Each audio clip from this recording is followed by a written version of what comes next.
Hello and welcome. You're listening to the Dungeon Speak podcast, a D&D campaign based on Greek mythology. My name is Todd, and I will be the DM of this adventure. Now the players will say hello themselves.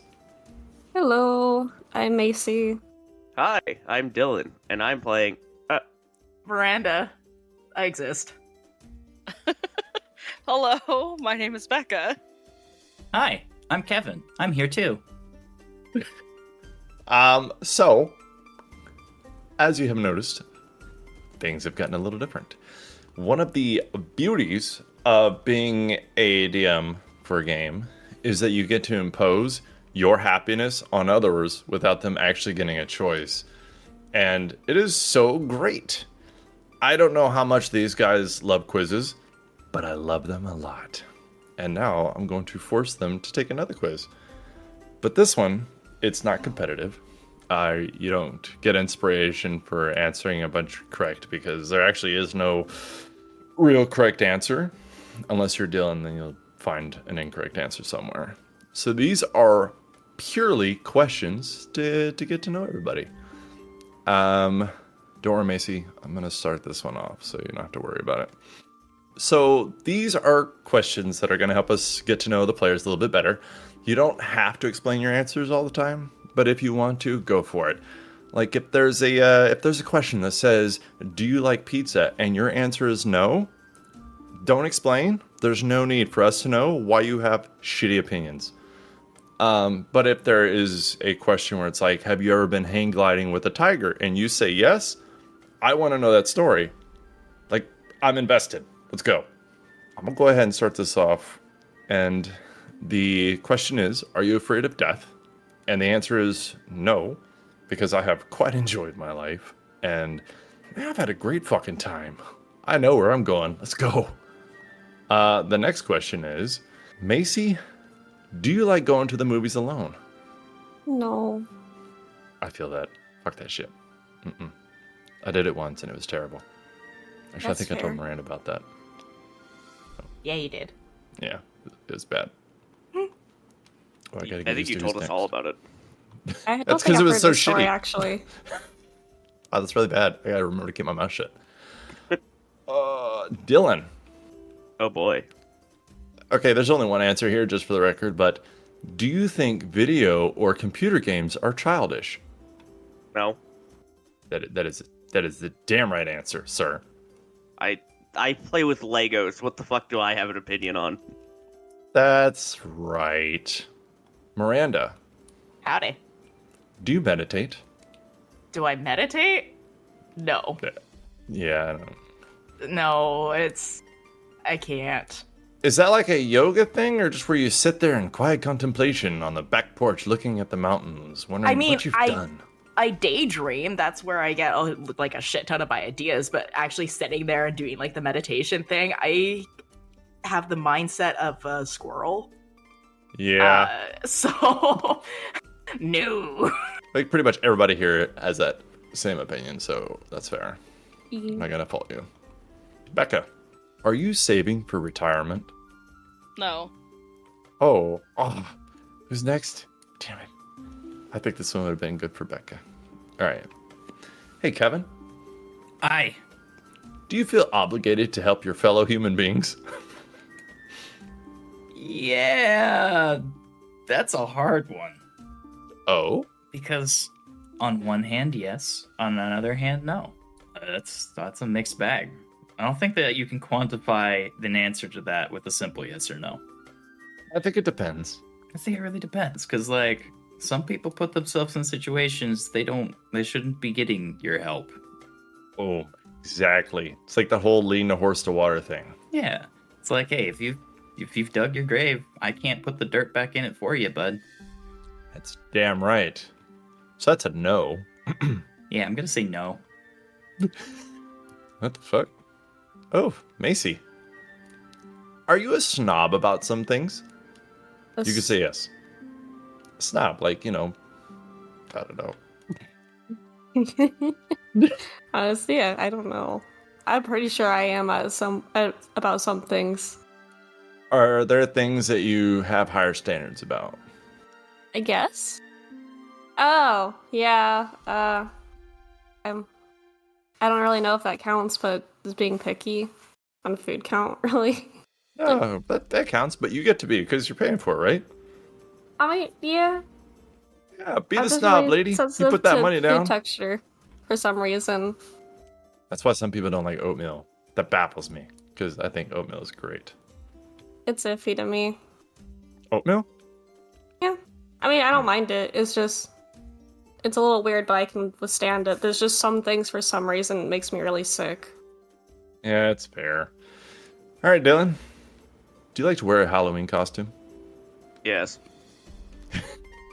And How was that faster than the gaming thing? I was gonna Because say. the other one, I had to hold my head for a second, like, what? Why is this the question I get?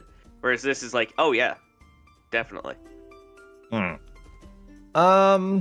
Miranda, Hey.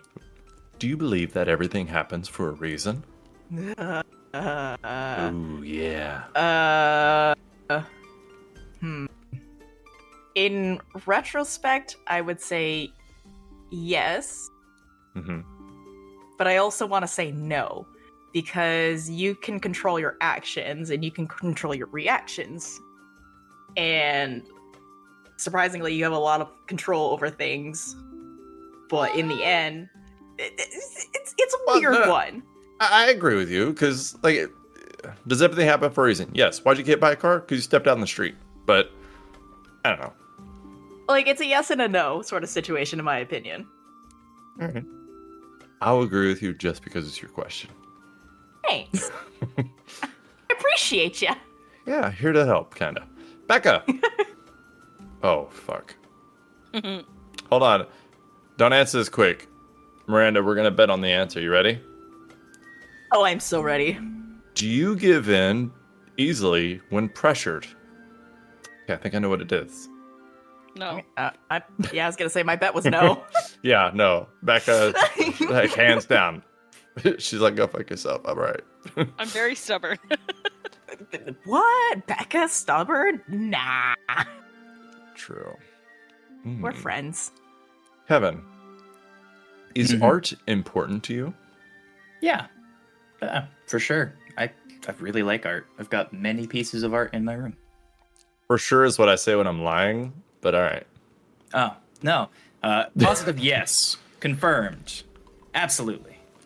Hey, here we go. Macy, I want to ask you this one, even though it's personal. But I want you to know that there is only one answer. And if you both go mute after this, I'll know the answer. Macy, would you date a comic book nerd? I mean, aren't I already? I guess yes. Yep. All right. Dylan, should the death penalty be abolished? No. Damn right. Miranda, would you sign a prenup?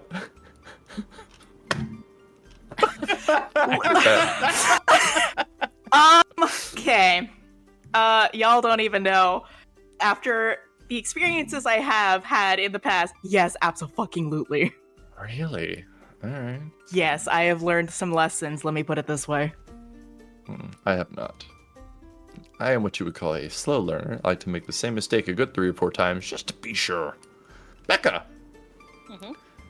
Do you believe in miracles? No. You meant to say yes. But it's fine. I meant to say no. Yes. What the fuck? Hey, Kevin. Yeah. Do you have a side hustle? No. If it's drugs, don't say it. I have so many ideas for side hustles, but never the initiative to follow through and actually make them a reality. That's fair. Don't share them right now unless they're patented. No.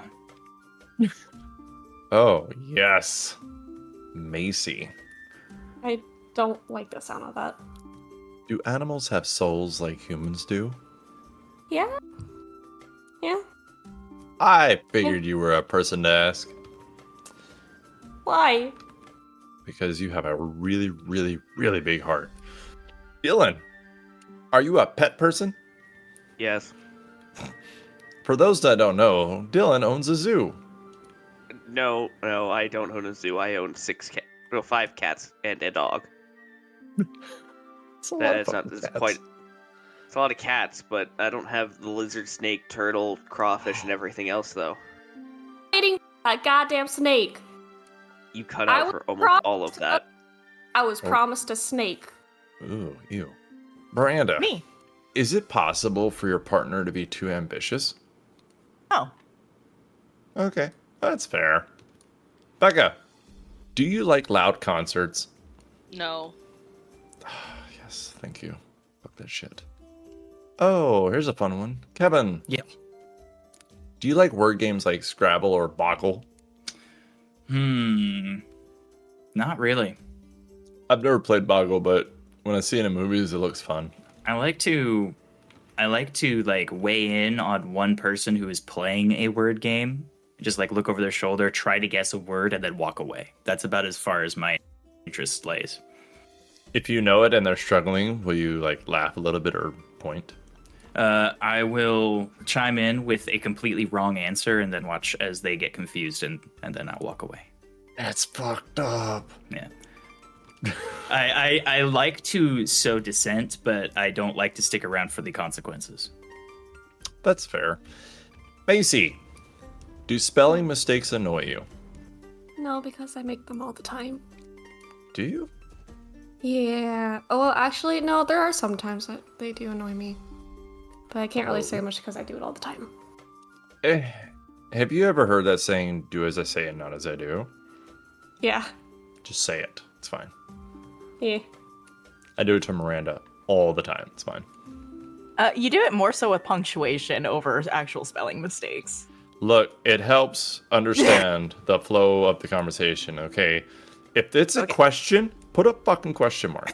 Okay, let me just explain. He won't answer me anything. Like he won't respond until I send him that goddamn question mark. You're damn right I won't. It's such a weird line to draw in the sand on. I Some need days facts. I'm just like, do I just need to call this man just to get my shit together right now, or what? You just put a question mark or a period and be done with it. No. Dylan, do you believe money can buy happiness? Yes. Wow, that was really quick. Here's the thing. Mhm. Being happy doesn't buy you a Lamborghini Aventador.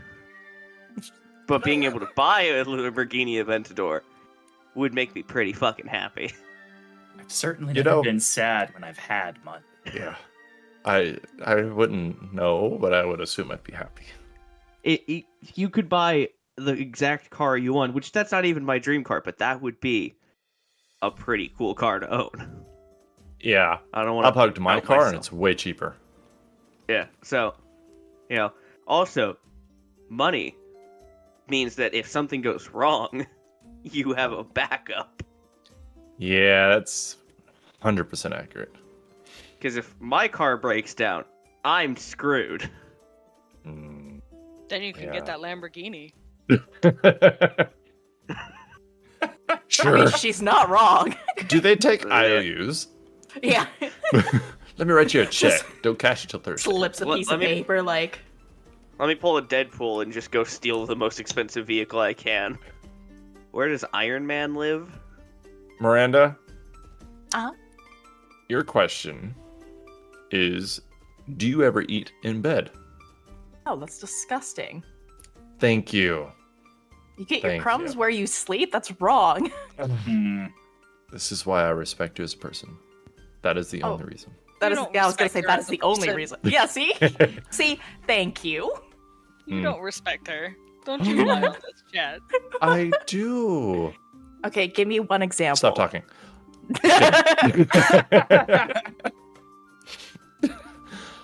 Becca, I'm going to ask you this. You don't have to answer, but it Yeah. might be funny.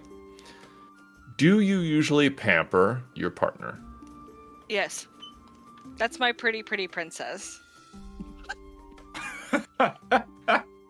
Wow, that made me laugh harder than I thought it would. Oof. Kevin, Yo. if your answer is yes, you're going to have a really boring time here. No. Do you enjoy intense intellectual conversations? Oh, Jesus, no. No, in fact, most of the time I don't actually speak English. I just kind of grunt and make weird noises at people. I only do that if I get pulled over. I'm like, ¿Qué? No habla English. All right. Last round of questions. Macy, See? do you have a current passport? No. It's okay. A lot of people don't. Flying is expensive. Oh, man, I think it's like $450 or $80 now. Yeah, just for a very short distances, and that's actually like seen as cheap. That's rough. Dylan, Yikes. do you read the news most days? Fuck no, I don't want to be sad. Yeah, that's the right answer. Miranda, Uh-huh. do you like the taste of beer? It really depends. I like the taste of my local beer here, but one I can get from just, the store, I don't really tend to drink. For those who need to be reminded, Miranda is from the land of syrup, so her beer is a little sweeter. And it has more alcohol content. I don't know if that's true, but I hope not. It is. Is it really? It is. At least the beer that I drink. All right, we're gonna come back to this later. So I'm gonna put yes just as a default answer. Hey, Becca, are you annoyed by people who are super logical? Sometimes. I only get yes and no answers. I'm Sorry. gonna say no. Okay. Because the other option is probably not great. Yeah, because I like logic, but not like all the time. Kevin, I thought about skipping this one, Mm. but I decided against it. Kevin, have you ever skinny dipped? Searching the data bank. Oh, yeah. First time in episode Let's see. 1 of chapter 2 of this campaign. We're going hard. I don't believe I actually have. No. Really? Yeah. I had to think because there's a few times where it would have been a thing that I might have done, but I don't think I actually did it those times. Damn, that's rough. Now I feel a little dirty. All right. I'll do it for you, Todd. Yes. We'll do it together. Dylan, come on in.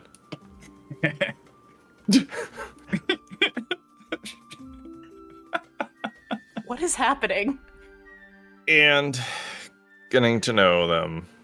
Now we're going to get to know their characters as we move in to this campaign. Chapter 2.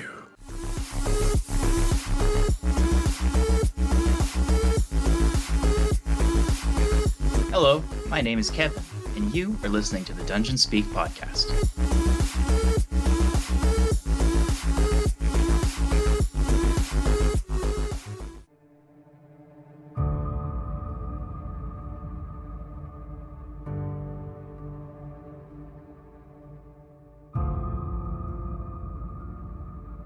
And welcome back, Titanomachy, Reckoning of the Titans, Chapter 2, Episode 1. Here's some shit that happened in Chapter 1. A group of people from different planes had their bodies reconnected with their souls in this plane after some eruption happened and severed the connection between all planes. This group of people were conscripted by an old enemy of the world known as Titans. The group roamed around completing tasks for the Titans and releasing more of them. They were even involved in the disappearance or death of a few Olympian gods that ruled over this world. After causing some major ripples, the group either went to their home plane or were taken to a safe place to train further for what was coming. And what was coming? Well, it took a few weeks, but a new group of champions were ready for the fight to come. And I think from there, I want to go into birds chirping and flying around low branches of a thick and beautiful forest under a morning sun. A young satyr hums to the tune of a flute that can be heard throughout the forest. She skips and smiles as she hums, the brown fur of her goat-like legs brushing against the leaves and bushes as she skips. A small headband bounces slightly between her light blue eyes and her short horns that come out of the top of her head. She stops for a moment, her short and fur-covered ears perking up, trying to hear where the flute sound is coming from. Then she smiles and continues humming and skipping, turning to her right slightly. After a while, she comes to a clearing in the forest and sees another satyr sitting on a stump. Like her, this satyr has furry legs shaped like a goat's, cloven goat hooves, short pointy ears, and the upper body of a human. Unlike her, though, this satyr has longer horns and, while slightly curly, they seem to curl towards the sky. As he sits on the stump, he is clicking his hooves together and playing a strange flute. It is a flute made of mini flutes. They are all tied together vertically, wooden, and gradually grow from small to long. He moves his lips across them as he makes a beautiful sound. Across the clearing, she sees a monstrous creature, a minotaur of massive size, horns, muscles, and brutish features. He is larger than any she has seen before. It appears to be dragging fallen trees and foliage around the clearing and building a cabin. It doesn't seem responsive, and if it bumps into something, it doesn't seem to notice. It just keeps working. The satyr, however, moves his eyes to her, never ceasing to play his flute, and raises an eyebrow towards Genesis. Knowing who he is to her family, Genesis avoids eye contact with him. Feeling extremely nervous, she approaches with her hands behind her back. Grandmama told me I could find you here if I followed the music. He keeps playing, but skillfully between breaths, sings to her. Where is here? How often are you near? Am I something you hear, or am I something you fear? No matter how long you are looking, you will always find what is most alluring. Then he winks at her. Genesis giggles slightly. That's quite the alluring tune. It did lead me here after all, but music is so much more than just sounds. It's the story behind the melodies that make the song. And that's why I'm here. I need your help to tell a grand story. Pan's ears perk up as he plays. His eyes move to the hulking minotaur as it works, and then back to Genesis. A grand story, you say? And then why do you delay? Please tell me more, for it is your eyes I wish to allure. With a large smile on her face, she shakes off the nerves, brimming with confidence. She steps up to the stump and gives him a peck on the cheek. Once upon a time, there lived a hero. They saved 2 children and a satyr from a monster attack. He was gravely wounded, but the monster was defeated. The satyr took care of him and nursed him back to health. He taught her how to be strong, but eventually it came time for him to leave. I want you to help me find him. Pan smiles at Genesis, her innocent eyes and pretty features shining through this dull forest. He smiles as he plays. Find a satyr that saved 2 children. That seems like a dream to those who know them to be stolen. But a label we must pronounce. Who indeed shall we announce? She leans closer to Pan with excitement. His name is Elias. He told me that there was something important he needed to look into. He's been gone for 3 months now. Pan, I need your help to find him. I thought I knew where he was going, but I lost the trail. I don't know where to go, and I'm not ready to face the dark creatures alone just yet. I need a safe way to get there. He's a true hero, and I want to be like him. I'll do whatever it takes. Pan stops playing his flute for a second, a look of nervousness overtaking him. She hears a slight groan come from the minotaur, and Pan starts playing the flute again and smiles again at her. Elias, yes, this name I know. Passage through Troy you must go, but I beg you to reconsider. A life among these trees would hand you a fate far better. Genesis takes a deep breath and takes a stance right beside him. The music you play is starting to sound just like my mother's. I'm tired of telling the stories of great heroes. I want to be one. I want to live that life and follow Elias. Following him is the only way I know what to do. It's the only way I know how right now. Genesis looks down at her hands with a determined look in her eyes, and she looks back up at Pan. I will become a hero. Pan looks reluctant and smiles again. To face the dark alone would surely lead to death, But if you must go, then please use your breath. Head south and a bit west. If afraid in the dark you feel, then sing my song you know best. I wish you luck, fair girl that I met and know. If success you have, then a request I would bestow. Genesis excitedly stands very near to him, her breath on his cheek. What do you request? Pan looks Genesis in the eyes and smiles, his tune turning more to a sad melody. I once met a woman who sang to me. Her words rang in my ears like a symphony. She seemed to only repeat what I said, but for that I must admit is why I must know if she is not dead. And cursed by Herod to roam the land, she has been missing from my hand. By my side I wish to have her, to hear her sing and laugh forever. Please, dear kind and brave hero, search Greece for my love, Echo. Genesis smiles and gives Pan another kiss.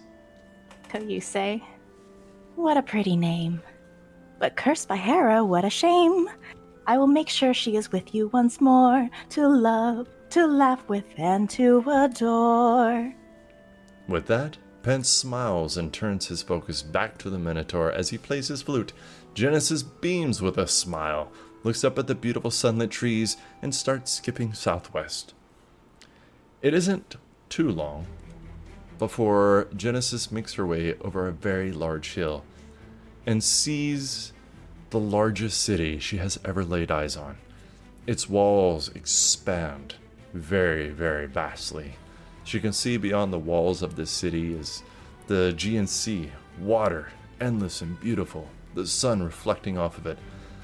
But unfortunately, outside the walls of this city are thousands of people, dislodged from their homes, seeking refuge or port to take a boat somewhere else besides here. You may not know the devastation that the invasion of these dark creatures have caused, but you know that they've invaded lands, killed people, destroyed homes, and what you're looking at now is the unfortunate effects of what they've done. These are people who have survived but ran away to try to find somewhere else to go. And Troy can hold a lot of people. There's thousands of people inside the city walls, but unfortunately, there's just not enough space to hold all these people.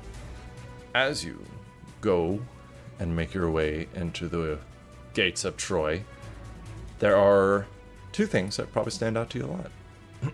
The walls of the city on the outer side are about 30 feet high. Very, very tall. Very, very long. The city, the entire city itself, is a square feet of 1,524,600. So it's pretty big. The outside wall is 30 feet tall, but the inside wall is 44 feet tall. So there's the outside wall and the inside wall that leads more to the citadel and some of the nicer homes. The city itself is more like an uphill up a rocky mountain. So there's different tiers to the city as opposed to just being kind of a flatland city. And actually, you know what? There's pictures just so you guys can have an idea of what you're looking at. So this is the city of Troy. There are many tiers to this city, but it's more like a hill, and the tiers are just built onto the hill. And it is all stone, but Genesis, as you make your way like through the city, just speaking ahead, you will notice that there are actually different designs, and the walls, as you move through the city, you can tell they aren't connected. It's as if a wall was built like the inner city, and then it wasn't attached to the next wall. You can see a slight separation, like the wall itself was added later at some point. But as you walk up to the city of Troy, what do you want to know? What do you want to do? Basically, just going to be walking around with confidence, because I know for a very well fact that I stick out like a sore thumb. Yeah. So I am very aware, probably, that people potentially would be staring at me, but I'm owning it. Yeah, no, they see you, and some of them would probably know you. Oh, interesting. But For those I do make eye contact with, I'll just kind of give a little wave. But I just want to take in the sights and kind of get my bearings straight in regards to what's around me, what's in the city, like all the different types of, I guess, like vendors potentially, people trying to trade and sell. And I'm just trying to listen in to hear if there's anything that's going to catch my attention, any sort of, I guess, gossip, if you would. And potentially anybody sharing stories of their travels. okay. So, I'll just kind of say you're doing this as you make your way to the port. But you hear mostly fish being sold. So, getting towards the outside of the wall, you'll see some people are selling stuff, but they just don't have a lot to sell. But on the inside of the wall, they are selling meat, mostly fish, but further away from the port, like closer to the main south gate, going to the city where a lot of the refugees are. There's not a lot of meat to sell because it's mostly being bought by the refugees that have come there. But you will see a lot of the stuff that's sold, like the vases and stuff like that, are actually, they don't have pictures or words on them. They have geometric shapes. I kind of want to pick on you for a minute. Do you have history or religion? History or religion? That is a good question. I Thank you. have. Let's see. I am proficient in history and half proficient in religion. Oh, do Bards, man! Jack of all trades. you want to roll one of those? Yeah, I'll roll a history. Okay. Oops. Let's see if I can actually do this properly. There we go. An 11. I rolled an 11 on that. That's okay. I can give you some basic shit. So, Okay. the geometric shapes that are used to decorate these vases and a lot of the pictures that they do. So it's actually the point or placement that Olympian gods would take in different people's opinions. But the only thing that is always the same, no matter the geometric shape or the different opinions that they're going for or selling to, Zeus is the center point or the top point of all geometric shapes. If it's a triangle, then Zeus is at the top. If it's a pentagon, Zeus is at the top. If it's a circle, they don't have circles. It's a joke. No. Okay, That's fair an enough. awful joke. I'm sorry. Thank you. What's your passive perception? Passive is a 14. Okay. So there are a lot of differences between Canada and Troy. One of the ones. I would hope so. One of the ones that I want to give you that's going to stick out to Miranda more than Genesis is that whenever they write something down, it's more like, you remember those, I don't remember what they're called, but they're like red square things, get the two little knobs on them, you draw something, you shake the shit out of it. An you remember what that's etchy called? sketch? Yes, etchy. Really? Etchy sketch? Is that the word? That's I don't know. That's at least what I called it as a kid. All right, fine. Etchy sketch.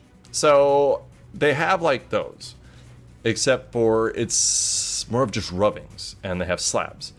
And they would write something down, and then they would just rub it off. They do not seem to have any kind of permanent writing.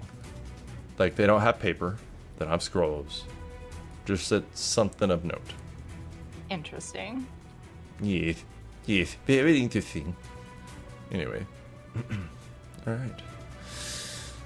So, that is just some of the stuff you notice making your way to the dock. Downtown. Yes. And as you make your way to the dock, there is a couple of things I want to go over. One, would you please describe Genesis for us? Oh, I think I can. I think I can. So, as mentioned, Genesis is a satyr. She stands at about, I've decided 5'8" was her height. She's got kind of like this light tan skin for her humanoid half, and then she's got kind of this darker brown fur that matches her long brown hair that is in a French braid specifically. She's got these two little nubs for horns that are black, and she does have like these goat-like ears protruding from the side of her head.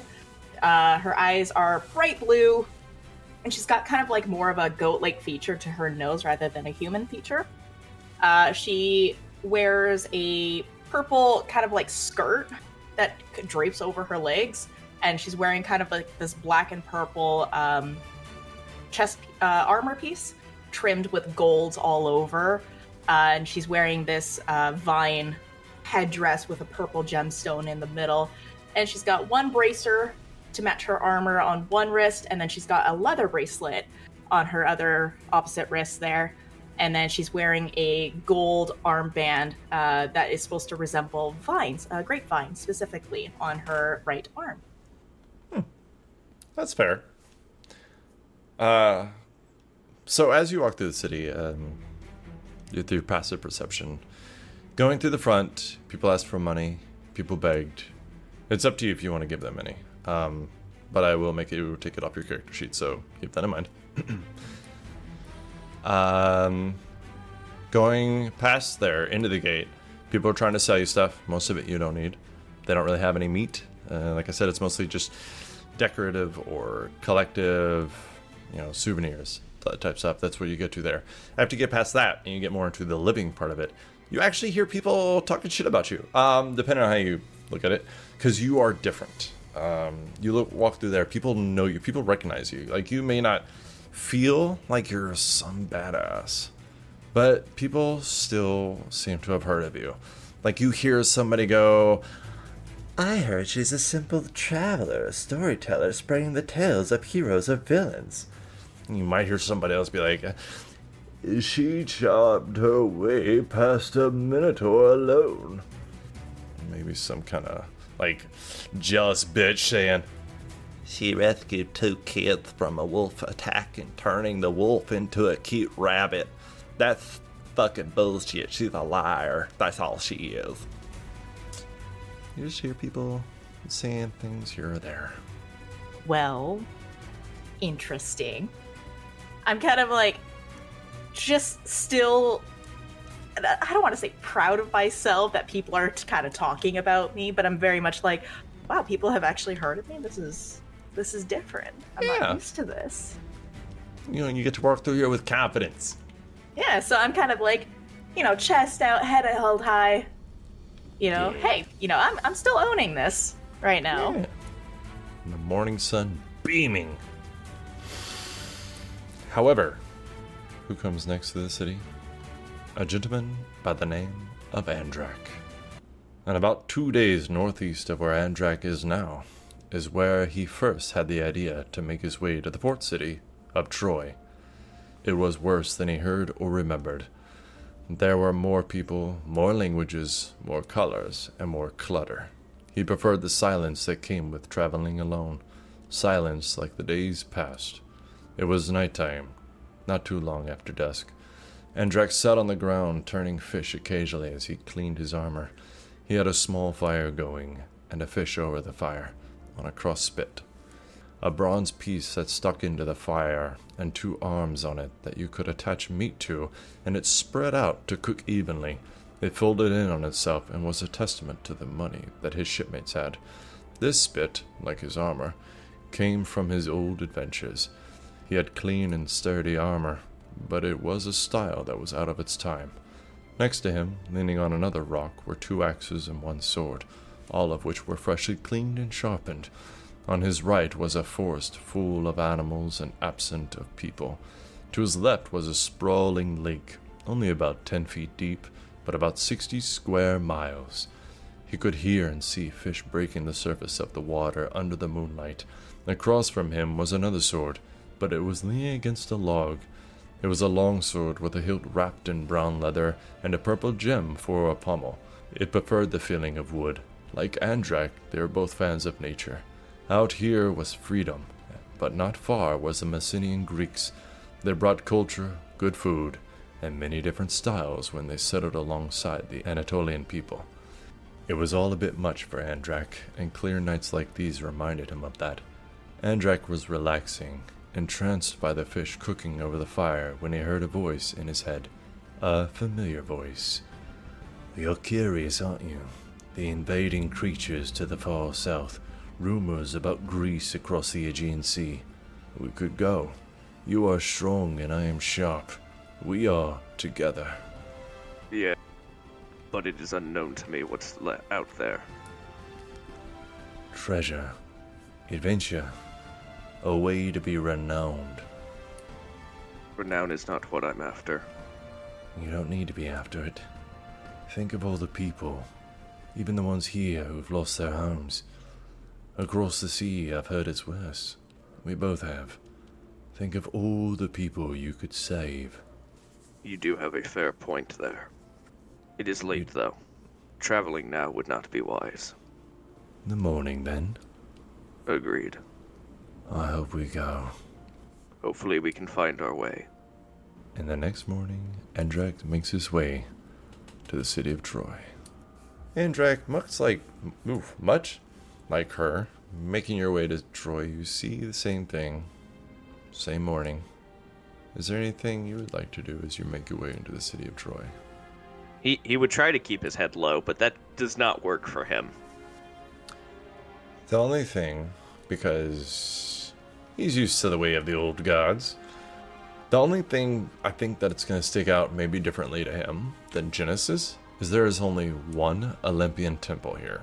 It's a lot closer to the port, so he might notice it because he's like, oh, thank God, I'm almost through this fucking city. But there is a temple of Athena, kind of up on one of the higher tiers, but overlooking the port and the sea itself. And it looks pretty good. So the Temple of Athena is made of marble with white columns, and it's all white. And it's depicting different legends all throughout the history of Greece, and has nothing to do with Troy or this country. The temple itself is a little over 100 feet long and a little over 50 feet wide. But that is the only temple that you notice. Other than that, cobblestone street, way too many people, and you make your way to the port. He would stare at the temple for a minute before just walking by it. It's one of the only nicer places here. Like, I'm not saying the city's trash, don't get me wrong, but it looks well maintained. Like, somebody put a lot more effort into that. Understandable. All right, Becca, you know who's next? Mm-hmm. Yeah, you do. Going elsewhere, leaving Andrak to keep to himself, we focus on Kairiki. And No. at... Kiriki. I'm sorry, what?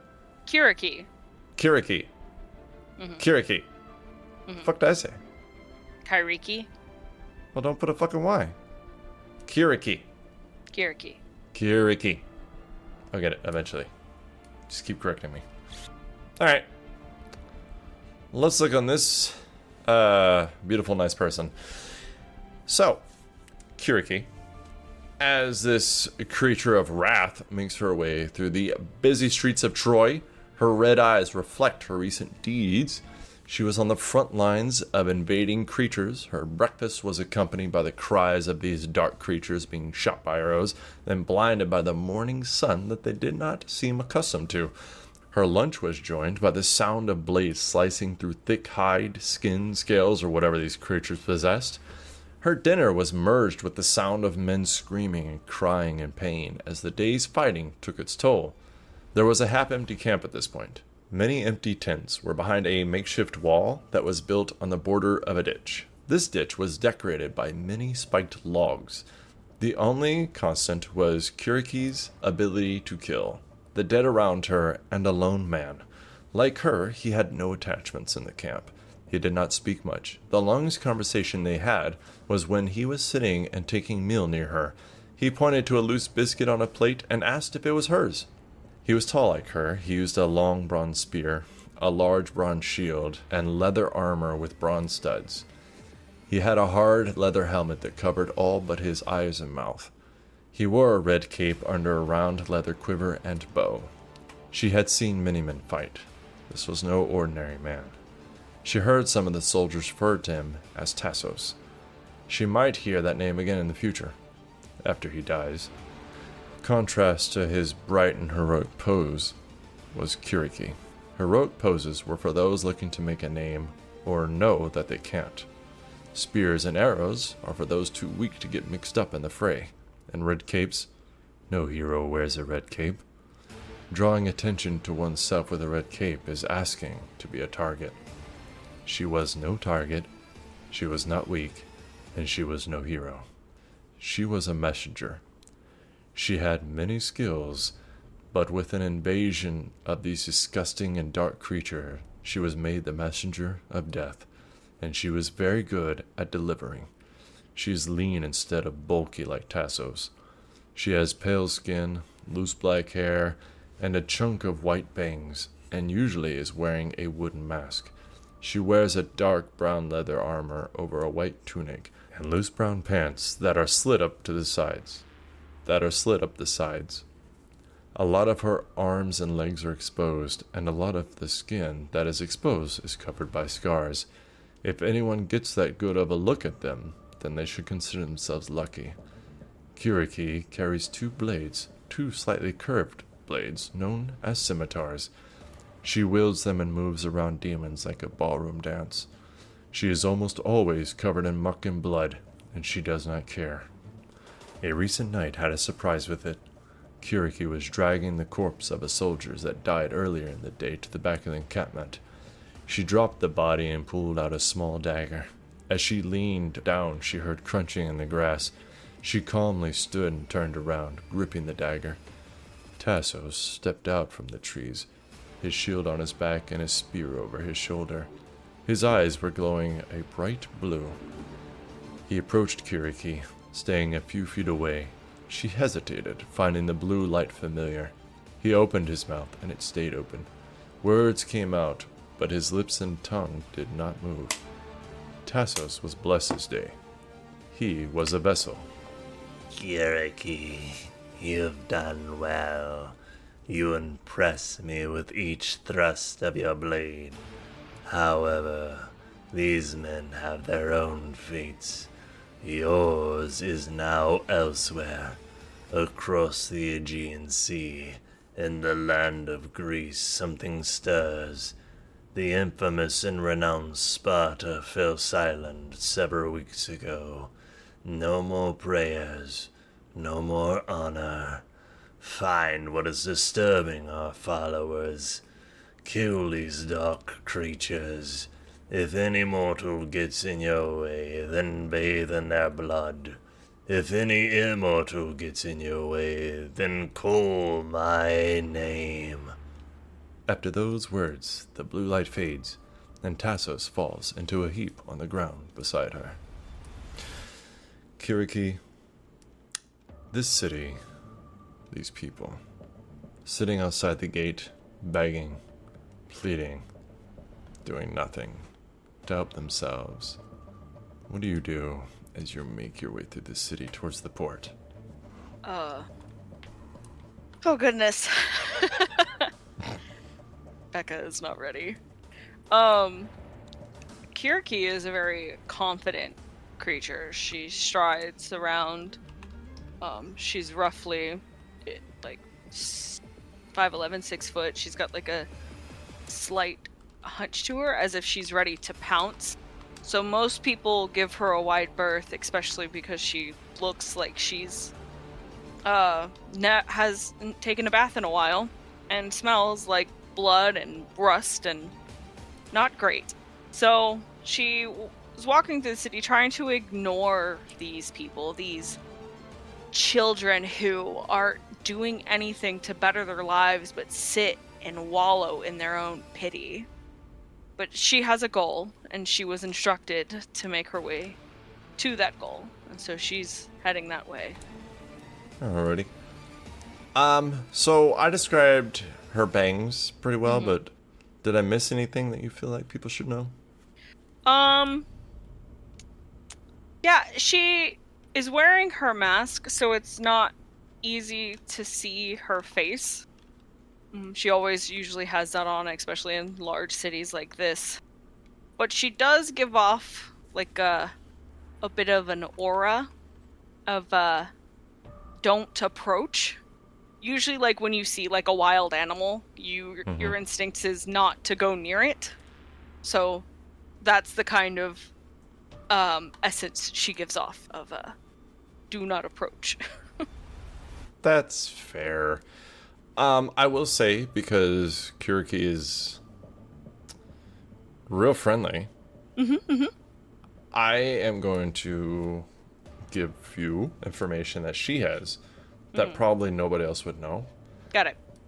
So she, after going a little bit into the city and closer to the inner city, would know that there's actually an underground cave that she can use to go directly from above ground down below, about 500 feet, and that beautiful citadel at the very top that is roughly 218,000 square feet.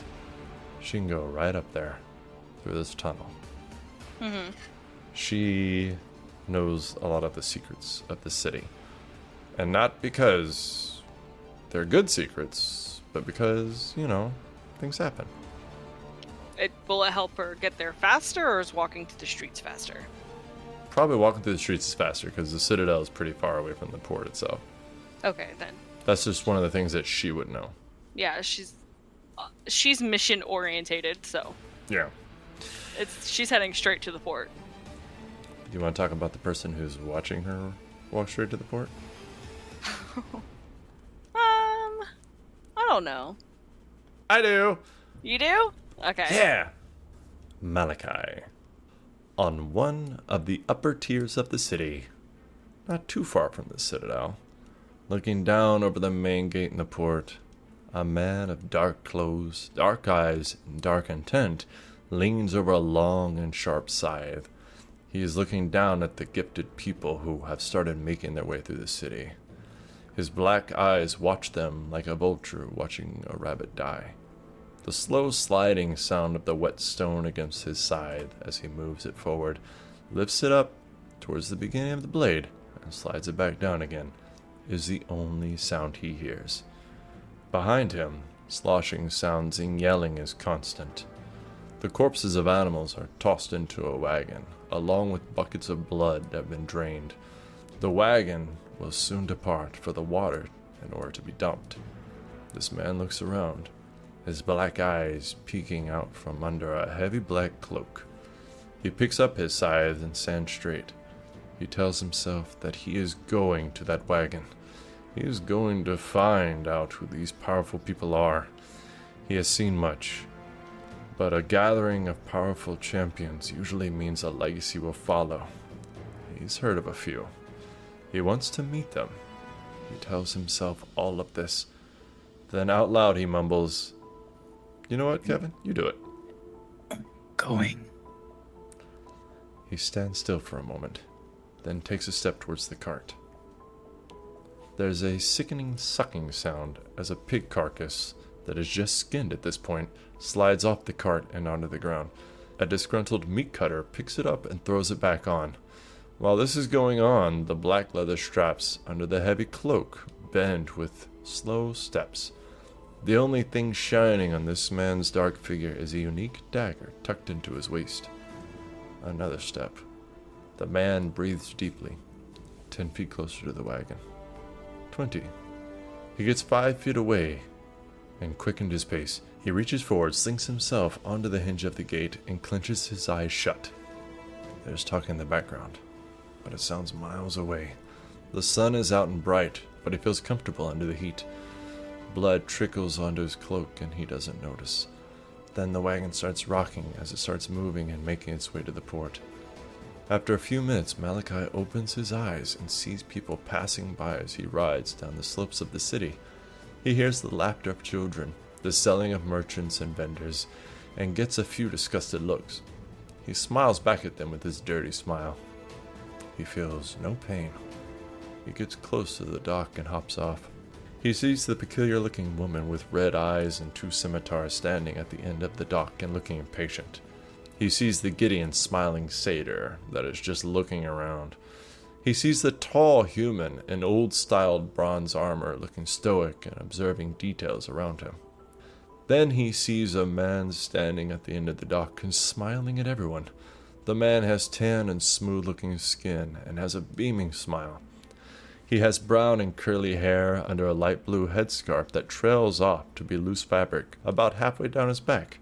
The man looks at Malachi with large brown eyes, and his smile is surrounded by a well-groomed and kempt curly brown beard. He raises his arms in a welcoming gesture to everyone, his belted light blue and white striped tunic widening out as he does, and his many-colored and beaded necklace clinking. He gestures behind him. "Welcome, my little colonale. I am Captain Yuri Kepdek. We are going to be good friends. I have been expecting all of you." He meets the gaze of Malachi after saying that. "For the next few days, you will be my honored guest of my love, Her Majesty, Ship Esidos." He waves his hands in a grand gesture at the docked ship. You see a large ship with two massive sails, a crow's nest at the top of each mast. The tips of many oars hang out the sides of the ship, ready to drop. The front of the ship is open for about 15 feet, and the rest of it is covered by 2 tiers of above-deck living quarters or storage. You see many dark-skinned and tan-skinned men moving around the ship deck.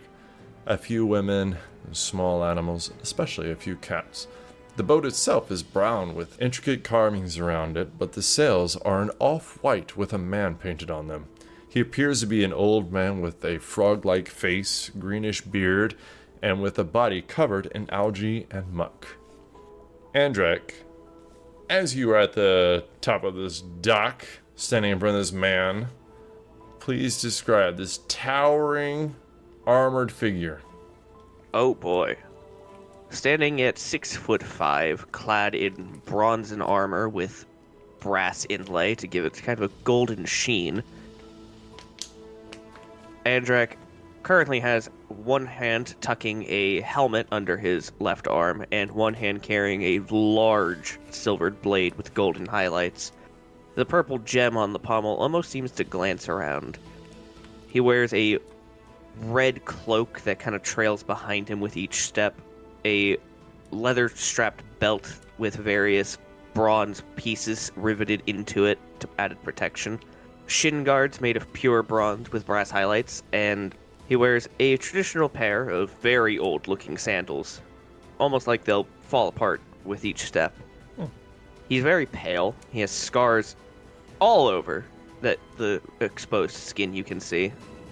His face has one large one across his nose and a smaller one right next to his mouth.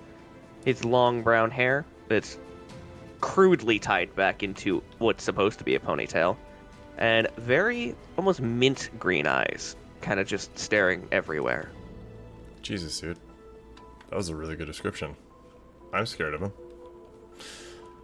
He's a big boy of pure muscle and metal. Yeah. So you are all welcomed to this ship. And Malachi, you walk up behind them. You're all just kind of standing there, but this is where you were told to go. You talked to the dockmaster as you walked up, and this is the only boat that is running anywhere. Like, he's the only boat that's docked. He's the only boat captain that's present. There are many sailors out of work. But this is the only one running. So this is the only one they told you about. And he said he would give you all a ride across the Aegean Sea for free. So, Malachi stands kind of passively, like he walks onto the boat, kind of takes a look around. He examines his feet a little bit as he's looking at the planks of this ship, and then kind of looks around at the people around him and kind of mutters quietly under his breath, "So, this was planned. Figures." He is, in appearance, he stands about 6'2" if he were standing straight, but he seems to hunch over. He has broad shoulders that are hung. His posture is very slumped, naturally kind of leaning down almost. His attire is, he wears black linen clothing underneath a worn, like ragged leather breast piece that is kind of sewn together loose leather straps that are kind of boiled leather that have become blackened with dirt and dried blood in a vertical pattern. He has thick leather straps of a similar make that kind of run all the way up his arm and end at kind of a covering his palm, leaving his fingers exposed. His fingers themselves are like just battle-hardened, haggard, covered in blood and dried dirt and mud.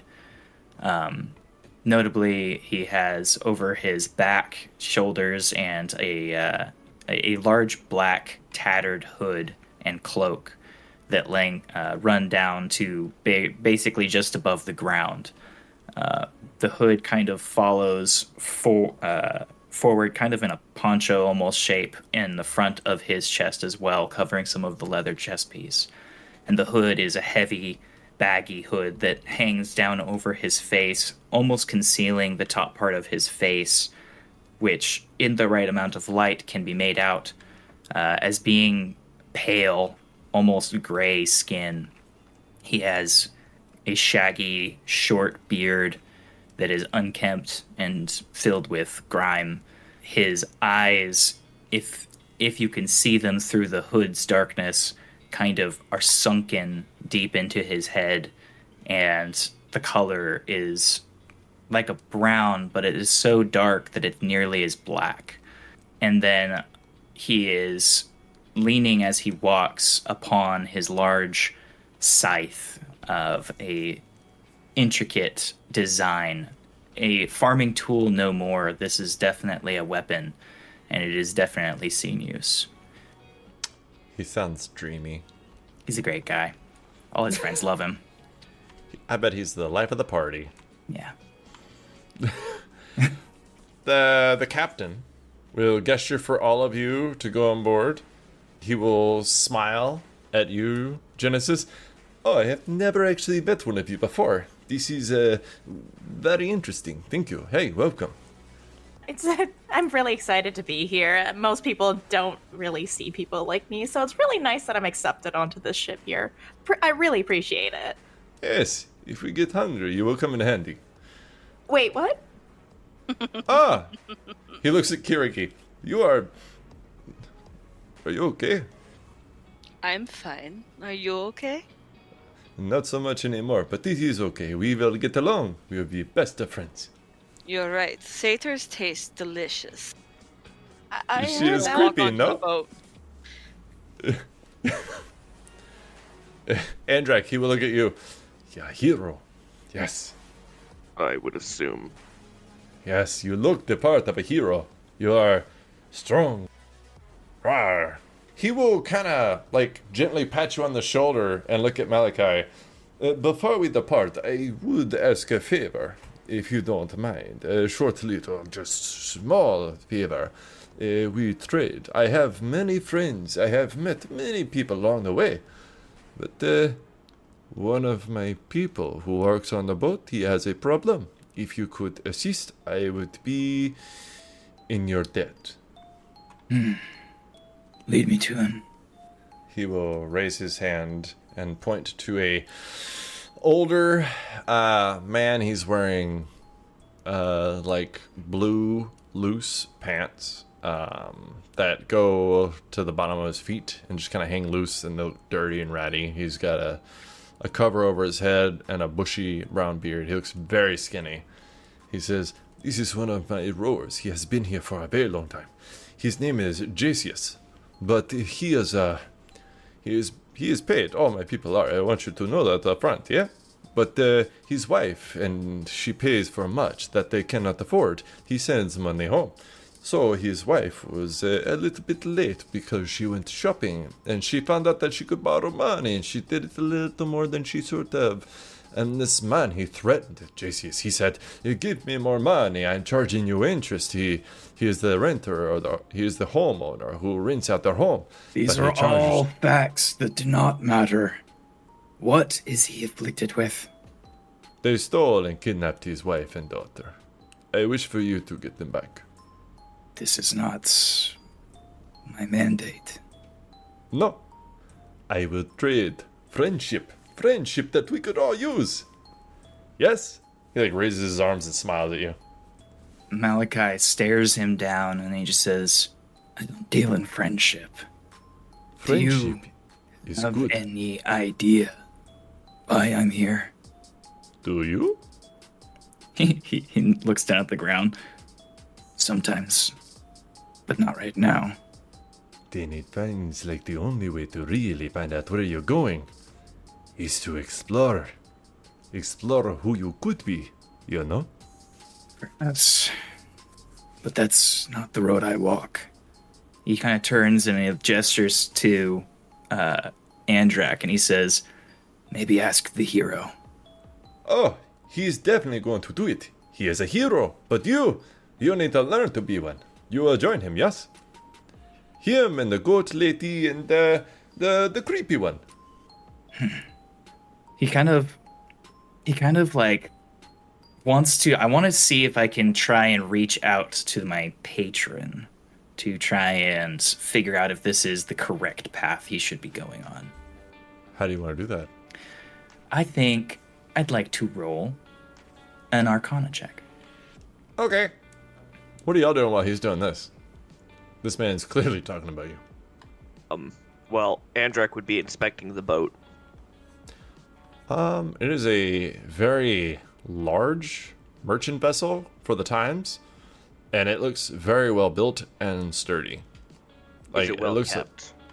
Yes, it is exceptionally well kept. It is one of the Andrak will more. nod. It's probably better than the last ship you embarked on as far as sturdiness goes. Like, it's not as big. It doesn't have any weapons on it. That's maybe a little odd to you because that's just foolish to not have weapons. But it looks like the wood is thick and we call it reinforced. Very nice.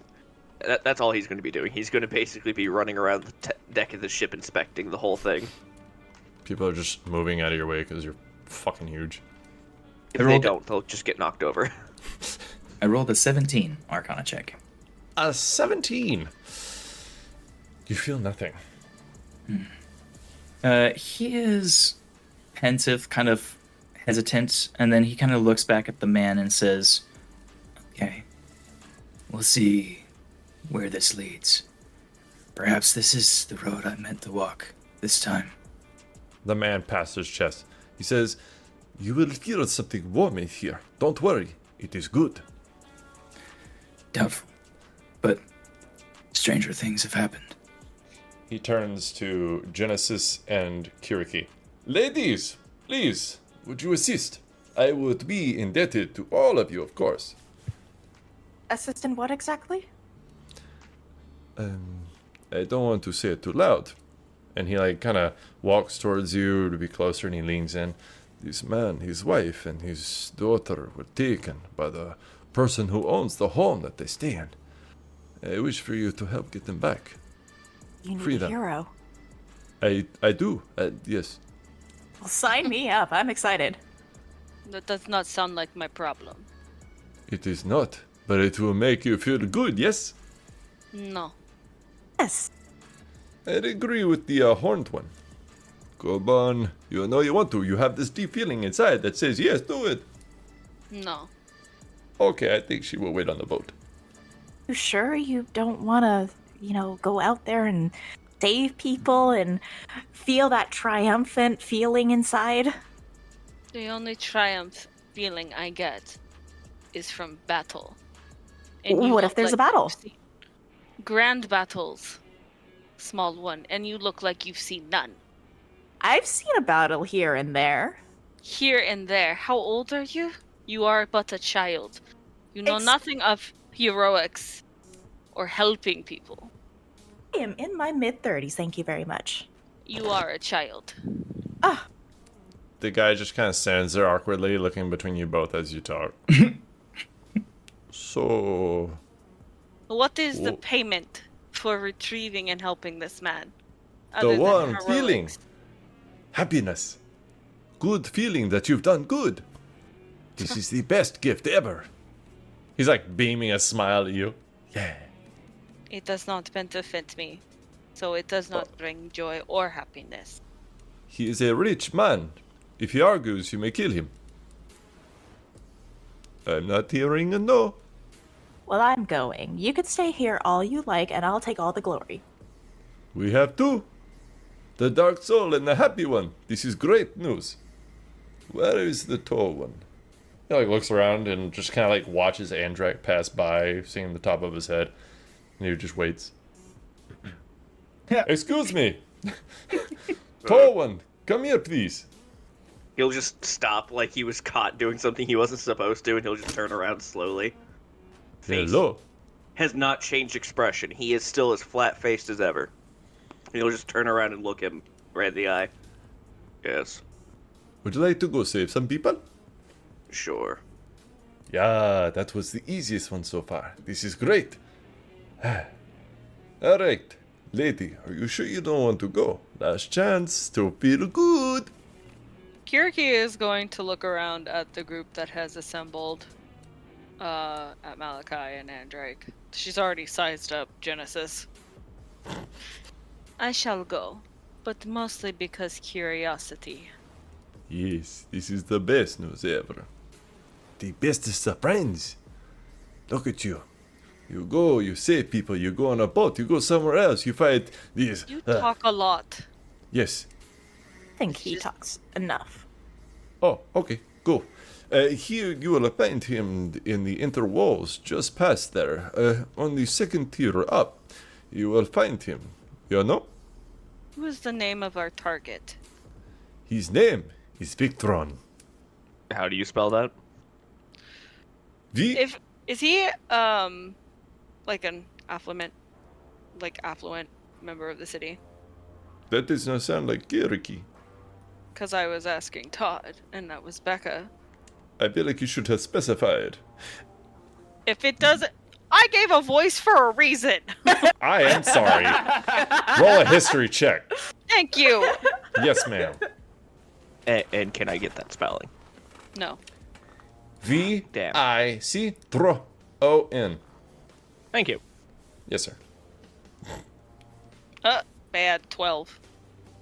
I mean, if he's got money, he could be. Just because if you got money, that's how you become influential. You just pay some people. Would I be able to do a history check to see if I've ever heard of this man before? Yeah. Anybody who wants to can. Genesis, I'm giving you a disadvantage because you're a tree person. I automatically choose to fail. He does not know these people. It's a 16 for me. You've heard the name. He's a man who has his hands in a lot of pockets, but he is not publicly in a lot of pockets. He tends to be behind the scenes and try to pay people, and they're not good people to do things that he wants. You've probably come across a few people who were neutral to both of you. Malachi kind of steps forward towards the rest of the group, and he just kind of, I know this man. This will be interesting, to say the least. Go on. There's no more information to give. He's wealthy. He gets around. He puts his hands in many pockets, and he works on the side of the laws that benefit him most. My guess is that it will not just be him at this place that he resides. Expect resistance. At that, you see Kiriki almost like perk up at the sound of more people.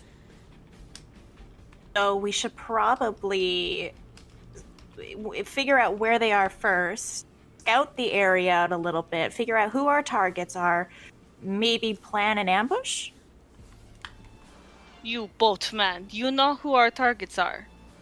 I mean, You I know do where not he live here. resides? Yes. Then directions. We do not need Okay. to ambush. We go right through the door. Safety first. It would be tactically advantageous to not walk right up to the front door. While Why would we avoid the front door? Well, because we can get an advantage, right? the front door is likely fortified and the most well guarded. Breaching That through the sounds- front door is not likely to be successful. It'd be better to try and find a side entrance or somewhere we could loop around and flank the enemy. A place that's going to be not as well guarded. Correct? See? Who cares about the guards? I That's not do. fun. I don't. I don't either. Okay, you may have decent armor, but I don't. I don't know if you've noticed that, so I You don't are want to get small. hit. I'm not that small. Malachi Stand behind me. places one of his kind of dirty hands on Genesis's shoulder, Oh, ew. and he just kind of looks at her and he says, It's fine. Let them rush in. They'll draw all the bloodshed away from you. We'll clean up afterwards. I mean, I guess before we even just jump into things, hi, I'm Genesis. I specialize in a lot of different magic. I'm not a fighter. I should clarify that. So, what do you guys do? My name is Kiriki, and I am but a fighter. I'm certainly no stranger to the art of war. That's all you need to know now. And I your hit name? things. I could have guessed as much, looking at you. Strange armor you wear, friend. From where do you hail? I hail from here. I've been around. As if I cannot say I've seen others like you. Unlikely to see anybody like me. Malachi kind of turns and looks back at Genesis.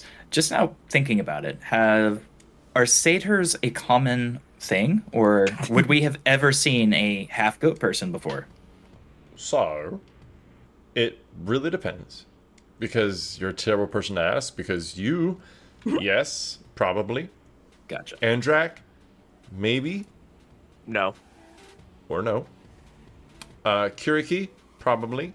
But your average person, like the average Troy citizen, no. Like, they wouldn't know what she's even called. They would just be like, there's a weird goat lady there.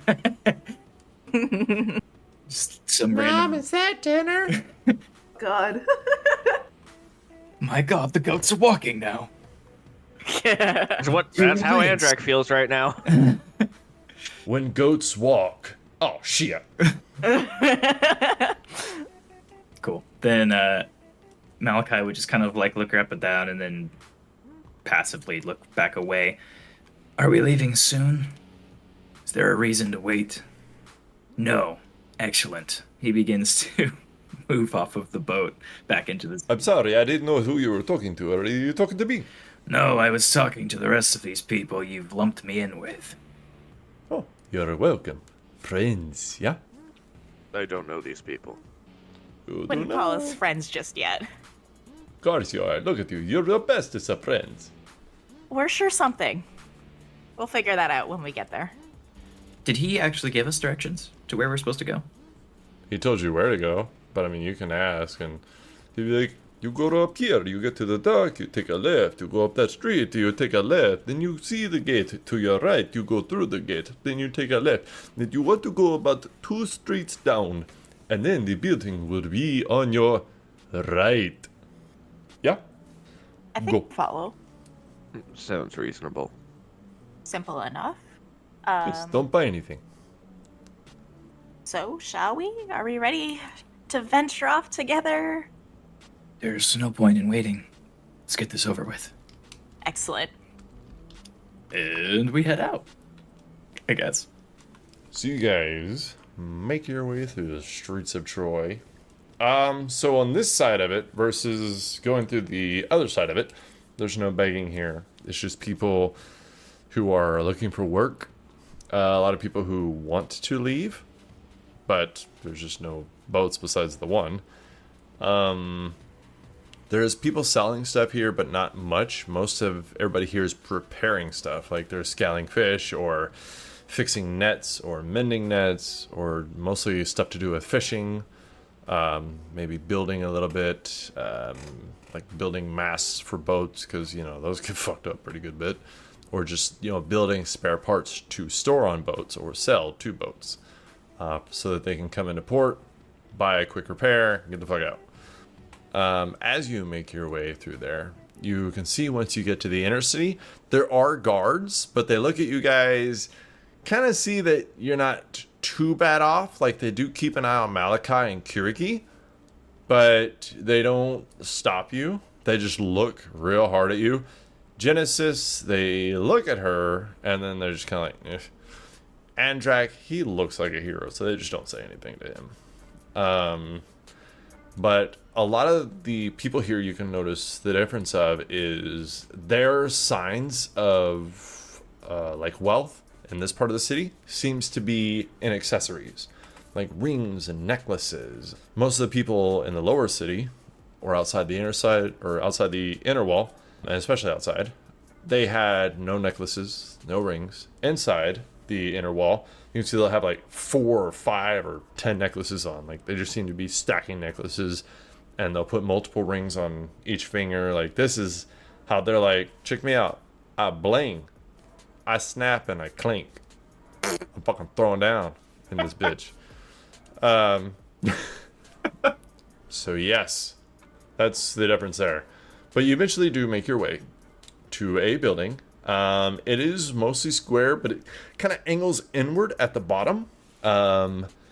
It's one of the classic Mycenaean structures to be built that way. But you see a guard pretty much at every corner of the building, and then you see 3 of them at a doorway on the east side of the building to the right as you approach from the street. And behind them, you can see the entrance isn't really closed off. It's more of just a cloth that you can move to the side and go inside. Is there anybody else around? Any other, any soldiers or hired muscle or anything? No, there are guards, but you can time it for them to walk past. The guards are in uniform with the style of Troy, but these people, they carry weapons, but they're not uniformed in any way. So you can tell the difference between the muscle and the guards. But there are a total of about 5 muscle within sight of this entrance. 2 from corners of the building and 3 from outside the entrance. Malachi's gonna fall behind the 2 people who thirst for a fight and just wait to see what they do as we approach. Everybody was kung fu fighting. Well, if nobody stops him, he's gonna go right towards that front entrance. All right. Just walk straight towards it. You see these 3 guys hold up their hands. They're not as big as you. They're not as broad as you. But you're exceptionally big for a semi-normal person. But we haven't really gotten to that part of you yet. Hey, he's a normal human. Yes. Human. Yes. We're all normal humans. Yeah. They raise... especially the half-goat. They raise their hands, and they're like, "Sir, stop. Hey, wait. Do you have an appointment?" I don't know what that word means. What is your reason for being here? To go inside. You see one of the guys in the back just kind of shrugs, like, yeah, it's a good answer. Got him. He just kind of looks puzzled. He's like, but if the master's not expecting you, can't come in. It's hard to not expect me. I'm pretty easy to see. Does he know you're coming? I can make him know I'm coming. I will pop out and be like, we were assigned a job for entertainment? And she will pull out her flute. I was told we were supposed to be here at a certain time, and I don't think the communication was distributed correctly. Is this your guard, or does he play a flute? No, he's my personal guard. I am. So forgive him. He does a lot of the go ahead before I can actually approach. So I do apologize for his demeanor. But Yeah, I'm supposed to entertain, and we're supposed to put on a little show. I am a traveling performer. You... Okay. Will you roll a deception check? Deception. Oh, I'm sorry. Did you want to go somewhere else with that? No, oh god, no. Roll an athletics check. Okay, I'll do that 22. one. A 22 deception? 22 deception. Yeah, he can't do that. No, he just looks at you and he's like, okay. And he like, so how far behind them are you, Malachi? Probably like 20 feet. Probably he stopped at a certain point and let them move ahead. He probably tried to remain within earshot so he could hear what they're saying, but he's not like walking straight up with the group. Okay, so the guards are kind of moving aside, looking skeptical, but letting them in. So what are you doing? He'll move forward and begin walking up with them, and if the guards stop him, he'll take care of that in a different way. Okay, as you start moving up, they're gonna be like, whoa, are you with the goat? Yes. Okay. He kind of like as he walks by them, he gives them like a really drawn out long nod. And then he kind of moves in and like shrugs a little bit and says to Genesis just like, I wasn't really sure that would work. Impressive. I wasn't really sure either, but it worked, so let's... What worked? Deception. There is a nicely dressed man who approaches you, and he says, how can I help you today? Are you here to see the master of the house? Yes, we were instructed to come here so that I could do a performance. He raises an eyebrow at you. I am sure that's true. Come, I will lead you. And going through the house after a little bit, it's not that it's a big house, it's just there's a lot of rooms packed into a small area. He will lead you up some stone steps where it is a opened flat, and you see a man up there with a blue tunic on, clamped off with a golden circle. He has an overlay of a red tunic on that, and he has black short-cut curly hair with a black kind of long beard combed straight down. And he looks like an older gentleman, probably mid-50s. And he looks over. Are you here to play the flute? Yes, I am. I despise the flute. Oh, that's unfortunate. If you have a lute, I can play that. Why are you here? What do you want? I was instructed to come here to perform. Stop lying to me, girl. That is my job. I've been doing it for a very long time. Cut to the chase. You have a proposition? He is very honest about his own deceptions. as we walked into this room, is there a part of the room that is dim or shadowy? Yeah, it is lit in the center and near the stairs, because, you don't want to have an accident. And a little bit on the outside of one of the windows towards the north side of this room. There's lavish furnishing, and you can see some purple dyed cloth laid over very gently over some of the furniture. And that means this motherfucker got money. But other than that, it is dark by the furniture itself.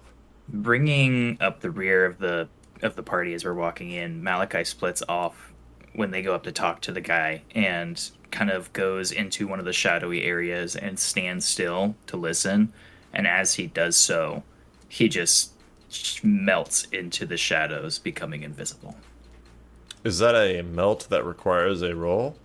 It is a warlock feature, one with the shadows. When you are in an area of dim light or darkness, you can use your action to become invisible until you move or take an action or reaction. Oh, shit. Yeah. That's cool.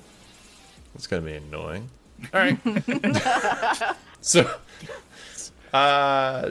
Genesis, Andrak, Kiriki, how do y'all respond? We're here for the wife and the child.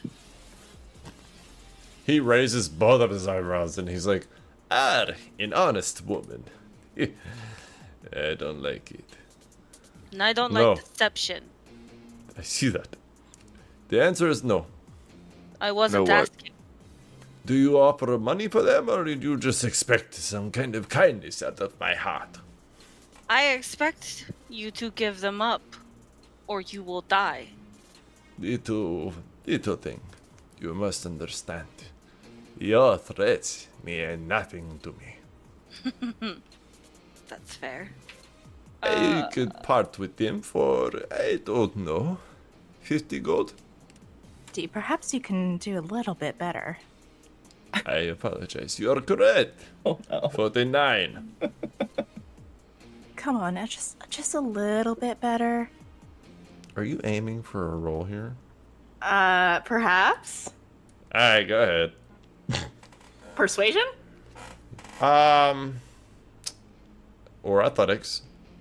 I can do that one. If you like, Here you go. I will I'll roll that negotiate for either persuasion or if you like, do a backflip while standing still and like kind of raise your hands like, ta-da! Acrobatics. one. Okay, I'll do that. Natural 20 for a 28 for athletics. Good God. Ooh. He's I like, got a you have. Andrak does a backflip.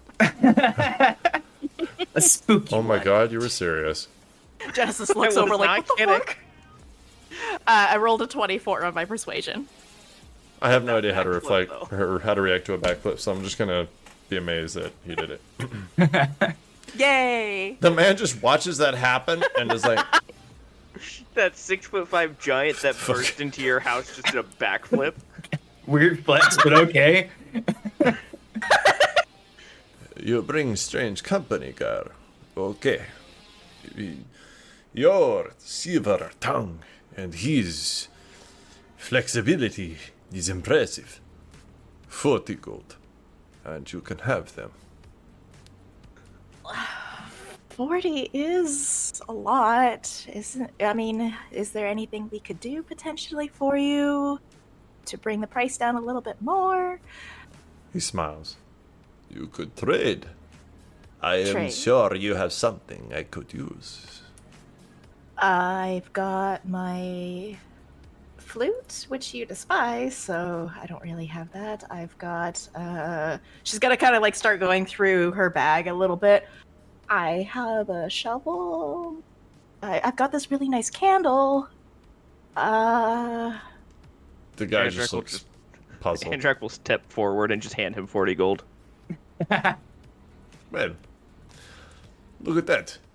One of you is intelligent. This is good. The man snaps his fingers in a villain style. The well-dressed man who led you up here says, downstairs we will find where they are. He will lead you to them. Come. And we leave this disgusting man alive. Sometimes bloodshed is not necessary. He clinks his rings as he strokes his beard. Leave, girl, while you have your life.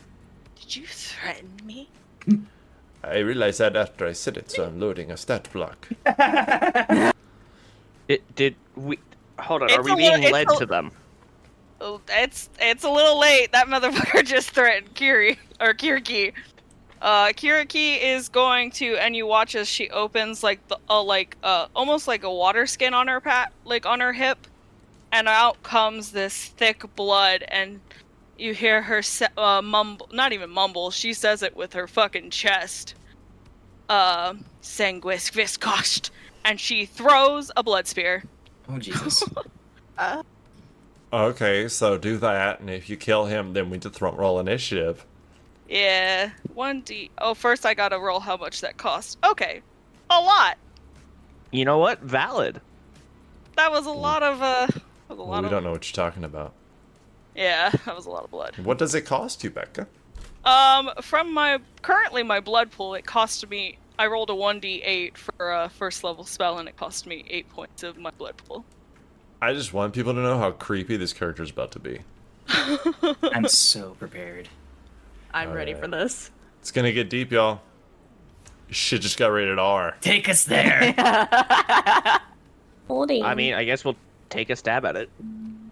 Let's. I didn't close the right page. Okay, I thought I closed the page, but I didn't because I'm prepared.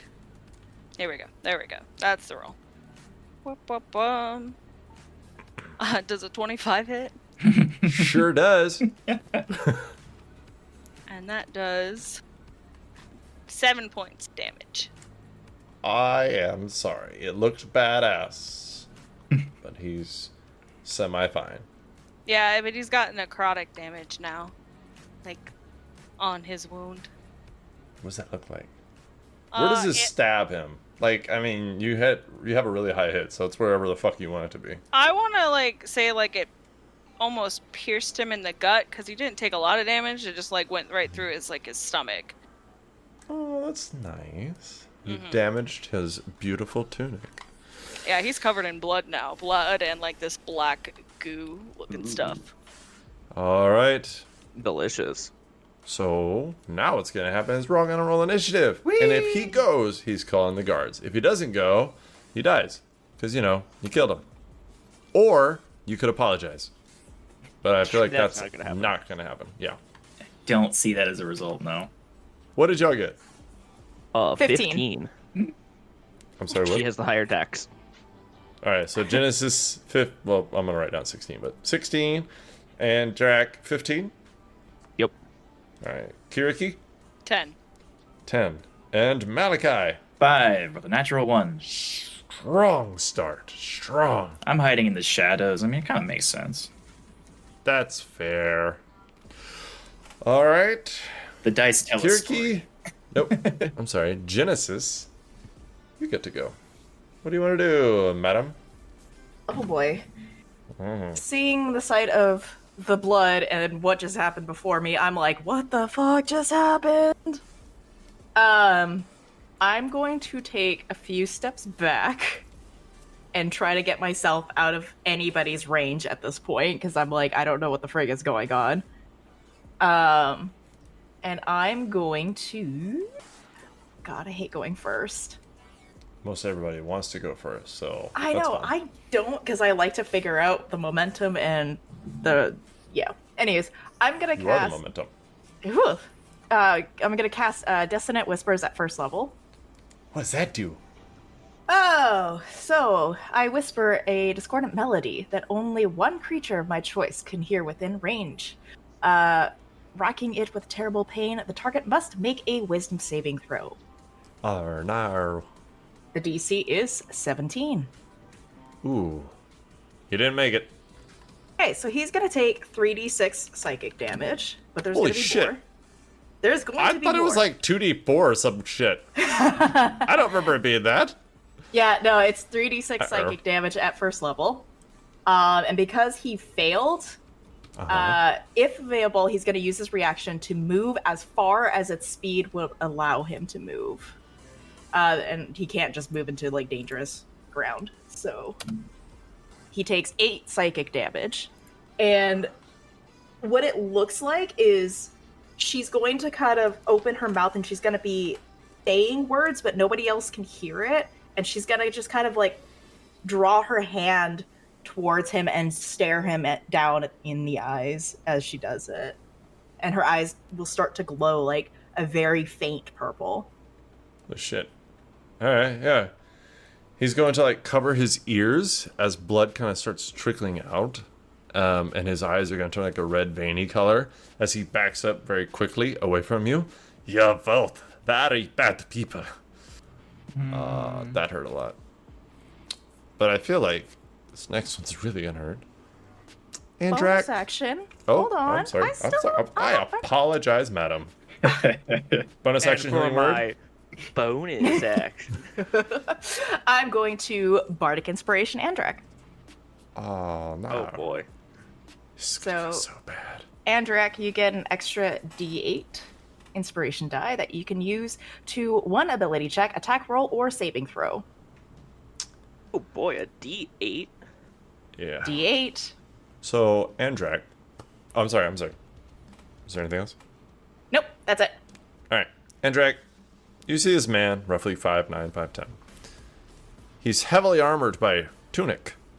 And you can see he has a lot of weaponry, a vast array of dagger.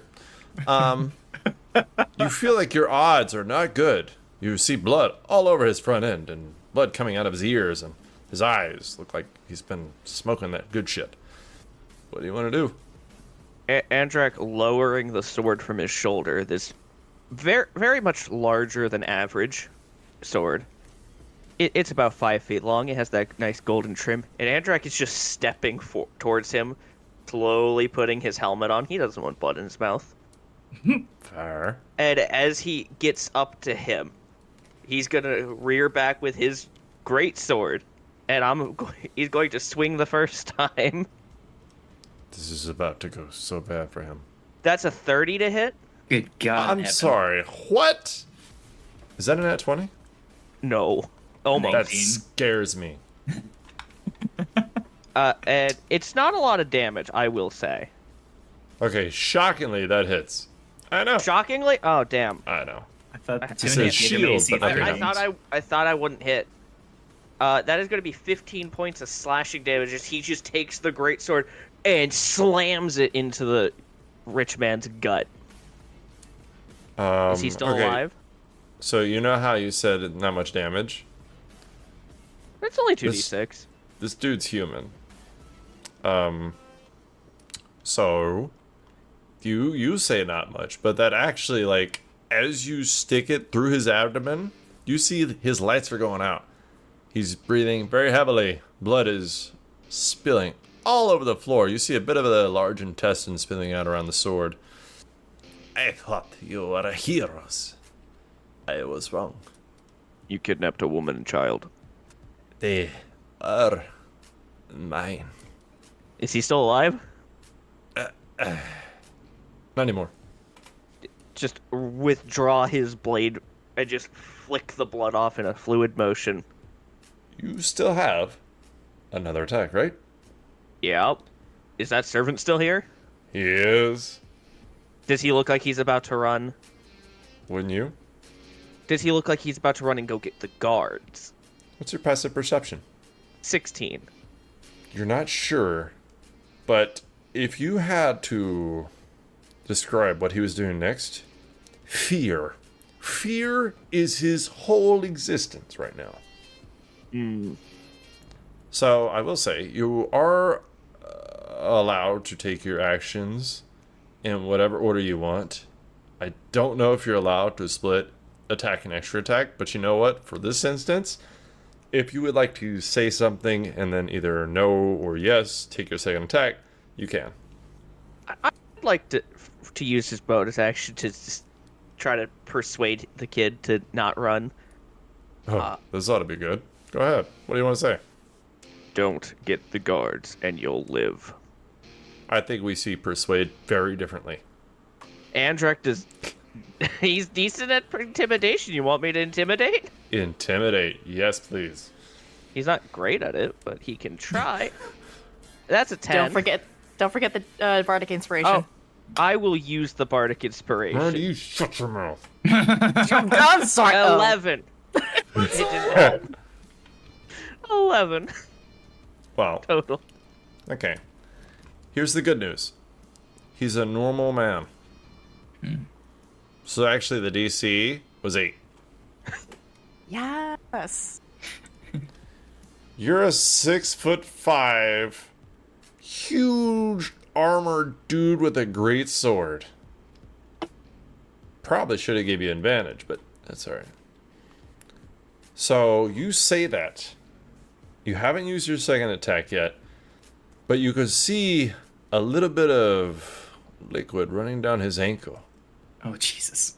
And he just kind of starts feeling around for the wall as he tries to back into it. I will not take my second attack. That will end my turn.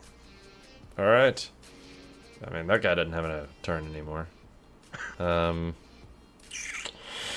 Kiriki, what do you want to do? Man's on the floor, guts and blood all over the place. And you see this nicely dressed younger man standing there. He's peeing on himself. Not even worth killing. He Kiriki will violently draw shakes her- his head no. Kiriki will draw both of her scimitars, though. and like Thank you. move closer to him as if he is like just in case he decides to run out the door. All right. So I'm gonna say you're holding your action. Malachi. Malachi comes out of the darkness, slowly walks across the room to the dead man on the chair. He kind of reaches down into the guy's blood with one finger, and then up on his head makes a symbol, and then says something under his breath in Greek, which I don't know, so I'm not going to say it, but he says something in Greek. And then he just turns back to the rest of the group and waits to see what happens next. That's my turn. I'm gonna give him a passive intimidation. Okay, so the guy just drops to the ground and like curls up into a ball on his side on the floor, and you can just hear him start crying. And he's just kind of raising his hands up over his head. Please don't kill me. Please don't. I do nothing. Please. You will do something. Where are the mother and the child? They are downstairs. There is no one else here but them. Not inside. There's nobody. Please, let me leave. I tell you information. I will let you leave. Lead me to the two of them.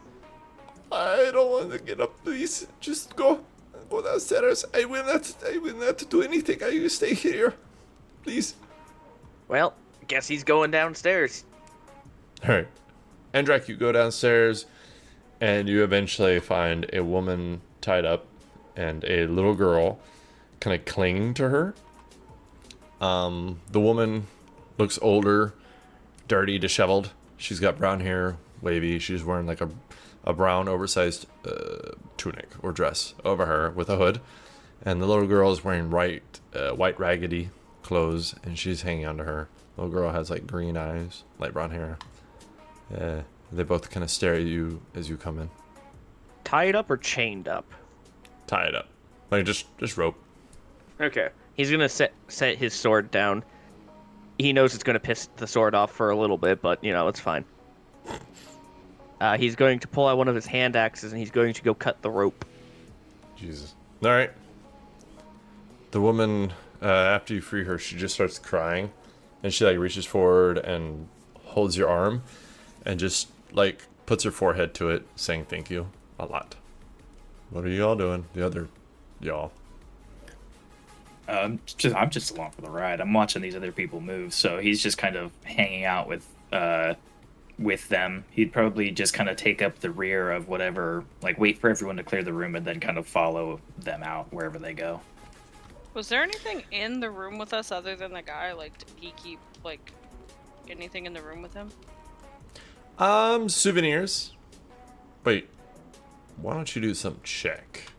Okay. Perception, investigation, athletics. Yeah, let me backflip to find stuff. Hey, we're Natural on 20. track. Hey. I'll do an investigation check. All right. I'm not good at perception. Not good at investigation either, but 15. So like I had told Malachi, the purple fabrics are actually a sign of wealth. They're expensive. Purple dye is very hard to come by. That's one of the things that Troy is known for. But it's also pretty fucking expensive.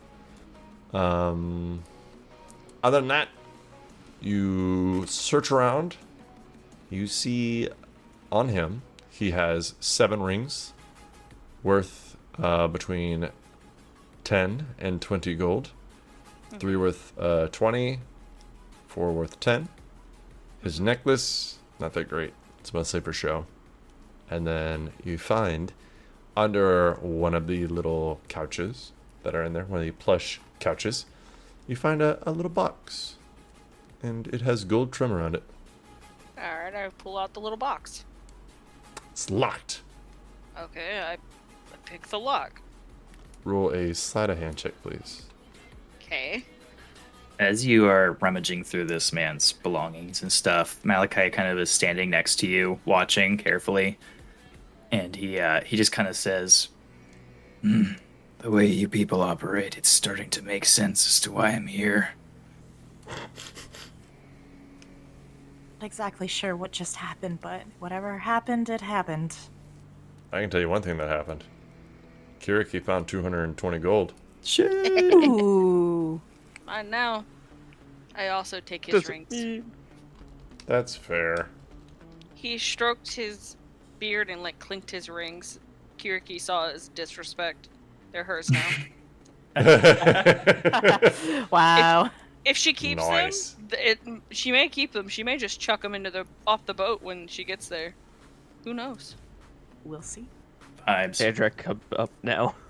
But I wanted to make sure there was no gold for him to take with him. Nothing for the River of Styx. Ooh, so you're looking for that specifically. Mm-hmm. You don't see any other ones, so probably. Perfect. You should probably get that 40 gold Andrek put in his hand. I will also take the 40 gold that he was handed. Before Andrek comes back up the stairs. It's mine now. He left it in his hand. 260 gold. Finders keepers. And just like that, she became the rich one. Wow. Andrek won't notice. Malachi kind of gives her a glare as she does that. And then after she moves away from the body, he will go back to it and place a single coin in the man's lap. This man Alright. disrespected his guest in his home, and you give him gold.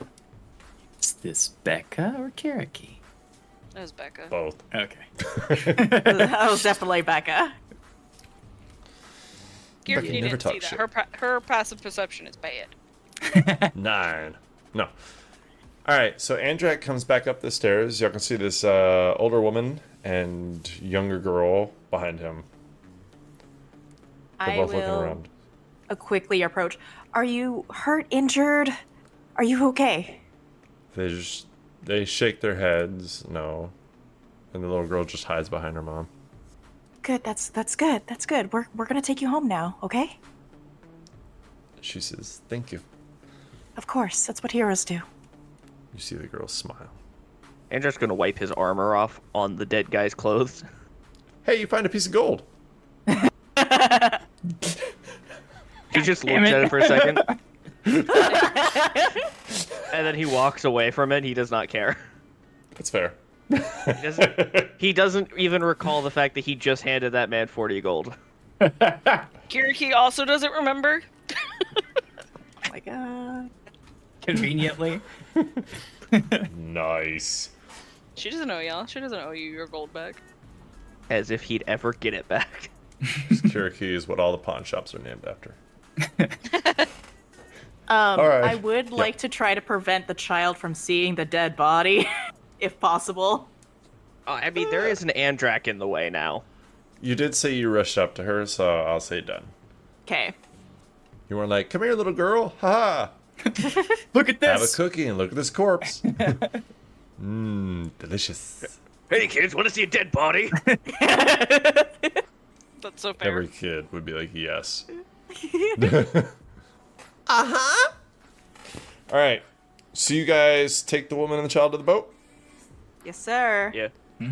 All right. You see this man who didn't talk, had his head down, hunched. As you approach, you see his face lighten up and he smiles and he yells out. And he comes out and hugs them both very tightly. And you see the boat captain come back out. And he just says, "Thank you, my friends. It is good to have you back. You are true heroes, yeah?" Genesis's ears will perk up a little bit. She'll have this big smile on her face. Yeah, we're heroes. Yes, it is okay. You don't have to accept it at first. But it is fate. Now, I think we should go. Are you ready for your next adventure? Malachi Yes, of course. Malachi just nods and leans on his scythe. This isn't more fetch quest, is it? No, this is the quest where you try to leave. You go across the Aegean Sea. But I don't think you understand. things have changed. Something's different. He points to like a little island where you can see a small rowboat rowing to, and you can see there's a lot of stuff on it. Vases, chests, gold, random shit. He says, do you know what that is? That is where we put the offerings to Poseidon to wish for a safe travel. I have had calm seas, calm waves. I have had no trouble with storms or anything. My boat is safe. And yet, Poseidon has not taken his offerings. Curious, no? No. That actually is very strange. Have you ever heard of an Olympian that does not take the offering? I personally have not. But we love them, though. That is why we give them these offerings. He could be busy. No, Olympians aren't typically like that. At least from what I know back home. Well, if you find anything out, you will tell me, yeah? We could tell you. Thank you. I love to hear stories. Do you have any? Of course I have stories. Good. We will have something to talk about. He whistles and everybody starts moving about the boat. We off. We go across the sea. We go to Greece. And you guys know that it is a little cool right now. Not too bad. About this time of year, it is low 60s Fahrenheit. And it will get a bit colder. It will get into about the mid 50s in the next month or so. But currently, do you know that you sit in the month of Poseidon towards the end of it, pretty much close to the end of the year. And this is a hollowed month. But I thought it would be easier for you guys to keep track if I just gave you a calendar. Hey, yo. No way. Way, homie. Do we get a map? Calendar. Wild. Whoa. I have included how to pronounce it. Hooray! Yes. That'll What? be fun. What day is it? It is day 343. Nope. 350? Yeah, 350. Oh yeah, so we're like right before the new year. Yep. It's about to get into the cold seasons, people. Grab your coats. Fun times, fun times. Yes. Who's got the highest passive perception? Not me. What's I've got- everybody's passive perception? I have 11. Oh shit, 11. Andrak. Oh shit, Andrak has the best passive perception? Did I Yes. misread it? No. Yours is high, bro. For a fighter? 16. He's just The good fuck? at perception. Yeah. For a mine's fighter, that's 11. high. He is See, just now that's proficient. normal. He is just proficient in perception, that's all. Andrak, this is fair. As you are moving out, and as you guys are moving into the sea, you will see a ship that is colored, dark colors, with black sails, that starts to pull up into port. And you see nothing except at the front of it, there's a shield pinned onto the front. At the very center of it, there are 4 horses pulling a chariot, as if it is bursting out of the sun. And then painted around the outside of the shield are different depictions. If you had to guess, they were depictions of battles. And at the helm of the ship, at the front of the ship, you see a man standing out there. He has a black helmet on, a black shield on his back, and he has a spear that he's holding, made out of some kind of silvered iron, or something that looks like it. He has black hard leather on, and you can't really see many features about him. He just seems to have eyes that are kind of narrowed and looking at y'all's ship as you both pass each other, probably about 120 feet apart. How nice does that ship look? Nice isn't a word to use. Like, it doesn't look like it's pretty. It doesn't look like it's made for luxury. but you can see towards the bottom of it and towards the front that it has seen a few battles. Ooh. And it's still intact. Good boat. Is Andrak this- is staring more at the boat. Is That's it of a make that I might recognize? Aren't you the one who had 11 passive perception? Yeah. Nope, you don't notice nothing. No. Andrak, do you point the boat out? He is too busy looking at the boat. If anybody looked at him, they'd notice he's looking at something very intensely. Damn. I think Genesis is next in line to notice things. Yeah. So, Genesis, you notice the boat too. Same thing. Man staring, but he looks like he's looking at Andrak. Mostly because he's big. I will go up behind Andrak. Is everything okay? The boat is nice. Looks It's a very sturdy. lovely boat. I love all of your characters. I like being Andrak. the autistic kid right now. Facts. That's all we need. Facts. This is his equivalent of trains. Fair. So after a little bit, when the boat is very close, probably about 90 feet away. I say very close because they're fucking boats. You don't want to get too close. That is about when both Malachi and Kuriki would both see this boat and this man staring. And you see oars are out, so you know there's probably at least another 30 people on that boat, but they're most likely below or just not visible. There does look like the boat on the side comes up like a slope, most likely to keep people from being able to climb overboard. Looks like it'd be very difficult to traverse or climb. Malachi kind of looks over the edge and sees this boat, and then he turns to the ship captain and he just says, Are you expecting company? Of course not, but we are leaving. They are coming. I don't care where they go. "Oh, they're not coming directly at us. They're going by us." Yeah, they're just passing by. Oh, the port. okay. Misunderstood. You said there was like a shield on the boat depicting stuff? Yeah, at the very front. Okay, can I make a history check to see if that looks familiar at all? I mean, you can roll, and I will say yes or no after you roll. May I do the same? Yes or no.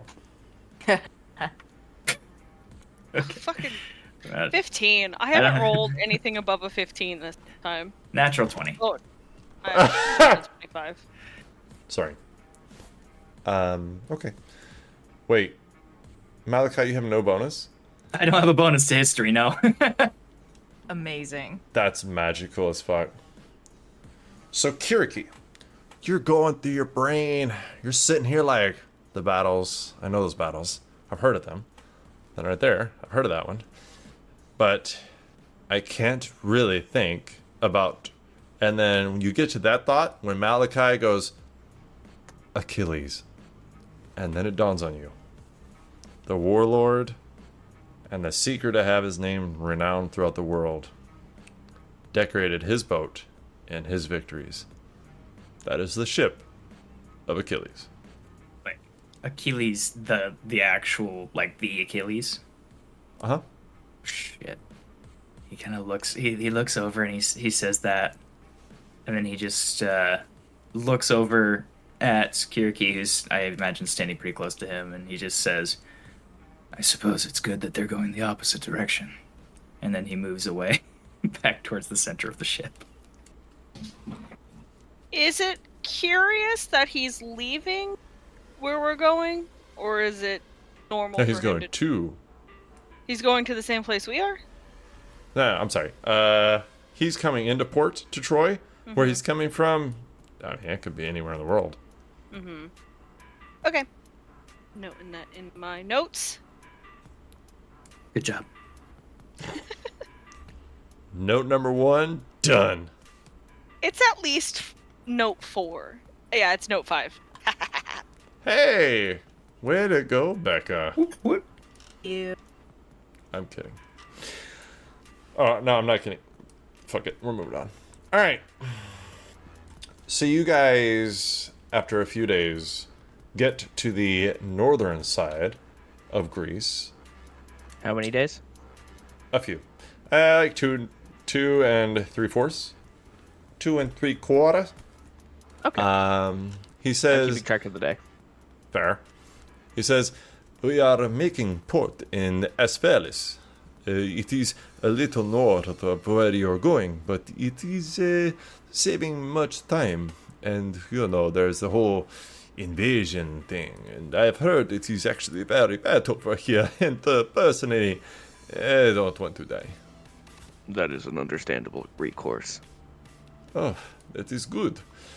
This is a port town that belongs to Poseidon. And as you pull up, you see like buildings crumpled and smashed, and he's like, it used to belong to Poseidon. Looks like he's been away for a while. What happened? If I had to guess, death. That is why you are going, and we are going too. You get off boat, we leave. This is good. Also understandable. Yes. And he hands you a map. This is might help you. This is a lot of the points of interest or major towns that we are aware of. I'm sorry, we do not know of this whole place, but you can probably just map yourself. This is good.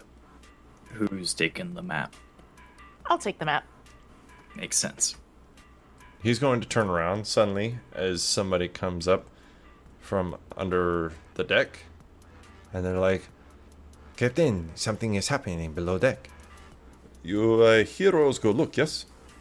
Yeah, absolutely, yeah. Right. Sure. He smiles. As you get below deck, Malachi, Kuriki, Genesis, Uh-oh. and Andrak, you see rats start running towards the opposite side of the bow, making kind of stacking on top of each other thousands, hundreds of thousands. A number that is incomprehensible, making a wall between you and the rest of the crew. You see bats flying in from outside to block the top of the stairs. You can hear them. They shut out the light, so there is no light. And then light starts to come from the center of the room, but you can't see the source of it. It's like a dull, yellow, off-white kind of thing that just glows. And then you feel below you, like just creeping insects of all kinds. Centipedes, roaches. You can see spiders climbing over them, maybe a few on your leg. And then they all make a pile in the center of this room, this dark room, right below the stairs. And you all hear this voice. If I don't see you soon, I'll be disappointed. And as the creatures fall away, these bugs, these critters, nasty, disgusting things, you actually see some items fall out from a pile, a very tall pile. Almost looks like a finger. And you can see a blue sword that is glowing. And it almost falls towards Genesis. And Drac, you see a small, like, metal piece with a rope around it. And it's long, but with, like, small bits coming off the back of it. Like maybe a piece of fire being thrown into the air or something crazy like that. Kiriki, you see black leather armor, much like yours. Malachi, you see gloves. And as these things fall towards you, these insects make another pile in the center of the room. The bats fly into the room and make a pile beside that one. And then the rats come back, and you see light back in this room, the people back in this room, and they make 3 different piles. And you see they all 3 almost make a smile out of the creatures that they're formed out of before they all just melt to the floor. The rats, the bats, the insects just melt into nothingness, like some kind of just white and green goo on the floor after these 3 figures smile at you. Gross. What the hell? What? What just happened? Moving on. Kiraki's gonna pick up the armor. Whoa! Hey! What if that has like curses and whatnot? You have to be careful. Malachi moves to pick up the gloves, and as he does so, he says, Something has gifted us something of use. A blessing from someone. Perhaps the Best gods. not to look. I don't know what creepy voices you guys may hear, but normally creepy voices you don't trust. Malachi kind of like You're not. looks towards you, like the hood kind of covers his face, but you can like see like just a glint in his eyes through the darkness of the hood, and he says, The voices I don't hear are more worrying. and then he picks up the gloves and puts them on. I am curious as to what it is. I can check it if you'd like. Check things too. I can figure out what type of magic things are. I can identify what sort of materials things might be made out of. Kiriki and Malachi, would you both either roll history or religion, please? You know what? Genesis, you too. Just because you are talking. I've actually got a bonus to religion, so I'll do that one. What? I know. Don't use the one you have a bonus to. No history, but like lots of religion somehow. Nope. That's a 9 from me. I rolled a 12. 24. Fuck, dude. Religious or history? It was history for me. Alright. So, in history, you've heard of three figures that gift people, mortals, gifts. Usually not a great thing. But you are pretty sure you know who those three are. If you believe in that stuff. Andrek will just pin the brooch onto him. No Done. questions. Cool metal trinket. You're just... Okay. Why do I even bother? I don't question things. Makes things easier. You really should. I mean, what were to happen if you were to be cursed? Curses do Wouldn't exist. be the first time. Wouldn't be the last time. Are you guys okay? Does not sound like it. Malachi, as he stands putting on the gloves, he says, I've received worst gifts from the gods. What gods are you worshipping? Worship is a strong word. I don't remember. And Genesis is just gonna have that confused, like she's trying to find the words, but she can't place them, and she's just confused. Damn, that's rough. What's the worst that could happen? I die. Exactly, yeah, you die. You just drop dead. Ta-da! The end. No do-overs. Cool. There are worse things than death. What? Oh my gosh. You know, This is a very metal group. He has a point. but life can be beautiful. Life is amazing. You just don't care if it just ends just like that. We're so Wouldn't be the lucky. first time. I'm gonna go crazy. Death itself isn't something to fear. When I pass, I will be embraced by my goddess. The rest of you, I don't know. Oh boy. I can work with this. This is fine. This is fine. This is gonna be great. This is... Oh boy. I don't know what I signed up for anymore. You seem mentally distraught. Of course I am. I was not prepared for any of this. I thought this was gonna be smooth sailings, and first time we meet each other, we kill a person. Great start. That is normal. Is That it? sounds like. Yes. Is it It's not? not as abnormal as you might think. he looks around the room and he kind of like puts his arms out at Andrek and Kiriki and he's all and himself and he's like, Do any of the three of us paint you as people who move through life without killing? No, I just had the benefit of the doubt. I wanted to be a little hopeful, you know? I guess just where I'm from, we don't kill first. You know, we try to work our way through words and then kind of go from there. Tyranny does not listen. Tyranny can only be cut down. Damn. That was good. A good quote. I like that. I just have quite the different outlook to life and things as you guys apparently do, so I will have to get used to this. We're gonna work together as a team, right? That's what we're all here for? To fight For together? what? I'm not We exactly are. sure. Okay, maybe we should kind of figure things out first. Our direction before we just kind of venture off, right? So We should get off the boat first. okay, let's get off the boat first, get our bearings straight, figure out what we're doing, and then go from there? Yes? Sure. Perfect. Everybody's on the same page? What is a page?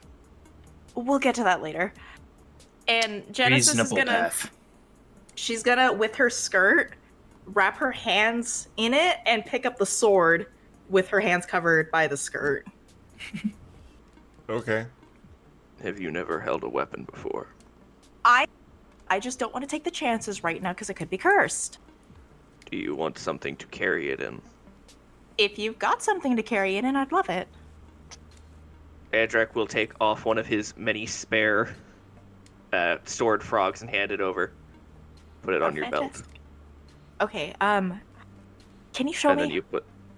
He will point at the sword frog that currently holds his sword on your belt. Put the sword through it. Okay, so you put it through like that, and I think I can get it. I think Oh. I'll figure it out. Better than nothing. It's fair. He'll just walk to the dock and just get off the ship. Malachi will follow. Are we there? All right. Yes. Yeah? How did I miss that?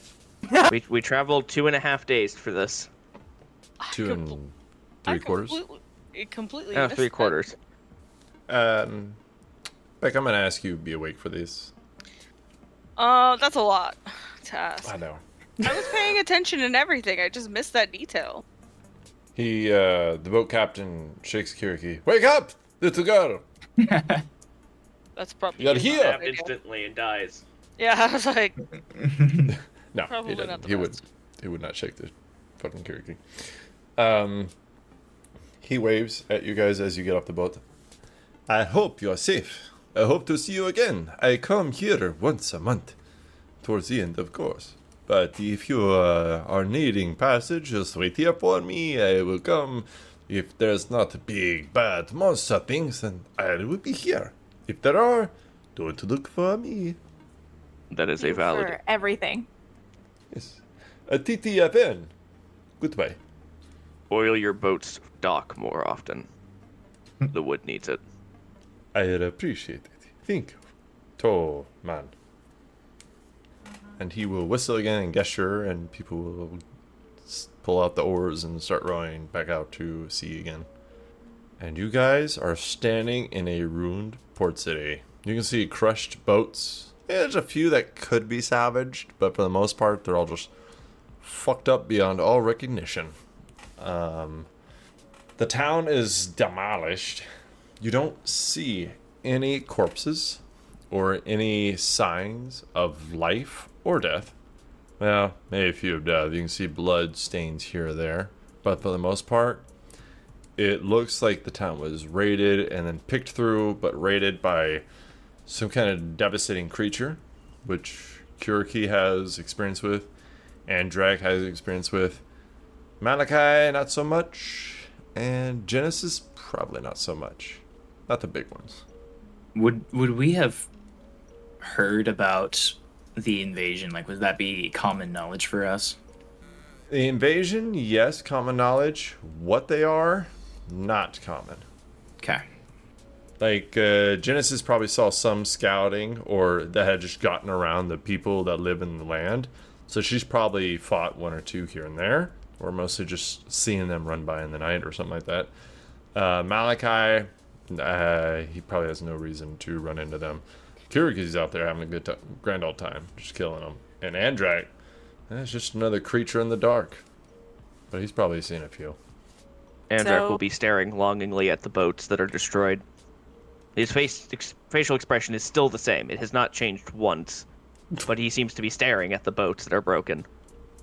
Can I check the battlefield to see how long it's been since the place has been raided? Yeah.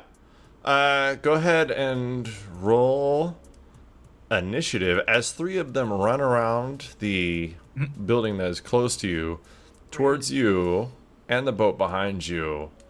And I will go ahead and tell you that the last time was roughly 6 seconds ago. Perfect. Give or take. Right in the heat. Lovely.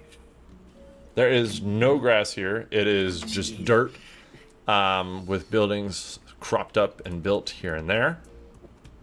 What the fuck? Damn. We're getting dicked over on initiative rolls, man. I have Speak never for heard that yourself. expression, but I do The love two it. of you, yeah. Excuse me, speak for yourself. Kiriki's just Genesis. getting dicked over. Hi, I got a 22. Wow. That was a perfect time to say dicked over. A 22, got it. Malachi. It's an 8 for me, boss. Aw, it defaulted you to 18. I made the computer sad. I'm okay with 18. And Drake, what'd you get? 17. Mm-hmm. The consistency of the 5e fighter. Kiriki. 5. Rough. Mm-hmm. All right. Genesis, you go first. They run around the building. It's not exactly close to you. They're roughly 80 feet away, and they are hauling straight for you. Maybe they heard you, maybe they saw you, but they came around the corner running. They are clumped up together. Okay, what do they look like, good sir? That is a fucking good question. I completely forgot to do that. Thanks. Appreciate it. So running around the corner, you see these ugly motherfuckers. Genesis has probably never seen these. The only one who might have is Kuriki because of where she was. These are very large, demonic creatures. They have white hair that kind of combs back over their head, shoulders, and delts. They have long forearms that reach all the way to the ground at a standing position. They have very long legs that kind of prop back. And they have 2 arms under their forearms that are smaller and have very, very sharp claws. They have red eyes and large fangs. And they are running right toward you. All. So. Oh, spooky. So in their pathway towards us, Genesis is gonna conjure up kind of like this light silver dagger in her hands, and she's gonna throw it towards that on the ground in front of them. Sorry, how far away are they? About 80 feet. 80 feet? Okay, so the max 60 feet mark. She's gonna throw this dagger, and this dagger is gonna illuminate, and it's gonna create a little bit of a tornado effect as a cloud of daggers forms right in front. Holy shit. Was that just 5 feet? Let's see. It is a 5-foot square. Oh. So if they walk through the square, they're gonna take some damage. I'm gonna do it at. Yeah, let's just. Yeah, I have to do it at 2nd level. All right. That's fair. All right. After that, the one on the far left is. Oh, I'm sorry. Do you have a bonus action? I do. I have bardic inspiration, and I'm gonna turn to Malachi and be like, "You got this." How many of those do you get? 5. Damn. Oh, cool. Sorry. English, it's not my first. It's my 5th. Malachi just gives her a nod and then like pulls his scythe kind of in front of him and like his hands slide into a position to wield it. Super creepy. I would like to use my movement to try to step behind everybody because I'm squishy as fuck. Classic. That's fair. I mean, you know what you got, you know what you come with. It's a good idea. All right, so the one on the far left of them keeps running. He is not really stopping at all. Yeah, he's going to sprint. He's going to use his movement and his action to sprint 60 feet to be 20 feet away from the party itself. After that, Andrak, it is your turn. Oh boy, you said he's 20 feet in front of us? Yes, passive perception. I'm gonna let you know. He looks almost out of breath, like he's been running. Did he Oh, step boy. through the daggers? No, the center one's gonna step through the daggers. Okay. I'm sorry, it's only 5 feet. This is the one that came from the far left, right? Yes. There's 3 Alright. of them clumped up together, so Plumping One. his helmet back on his head, he just starts trudging forward. But dear. as he does, it's almost like steam begins to roll off of him with each step as he uses one use of fighting spirit. He gains, I mean, it sounds badass. Yes. he gains 10 temporary hit points, and he has advantage on all of the attacks this turn. All of them? All of them. Wow. Until the start of my next turn. So Oh, as dear. he steps forward, he's gonna swing twice, taking this great sword and swinging up with advantage. I hope you don't crit, but I want you to crit. With the first one, 27 to hit. Or- Shockingly, that hits the Yeah, naked creature. 27. The second one is a 27. Wow. 27. You really like rolling 16s, don't you? It's the consistency of the 5e fighter. With How many so the attacks do you have? first- 2 or 3? Two. I don't get another okay. one until 2 more levels. So coming up, he swings the first time, going upwards with his large sword. Yeah, I bet. It's gonna hurt. And that'll be 11 points of slashing damage on the first hit, followed by him striking straight down as it reaches its peak for 14 points more of slashing damage. Jesus. 5 total. Nice. And he's just staring through his helmet that just obscures his face right at the creature in front of him. And that will be his turn. Becca, what are you doing? Oh, my charges. I forgot to roll them. Ah! Yeah, it wasn't You're very good. scaring me.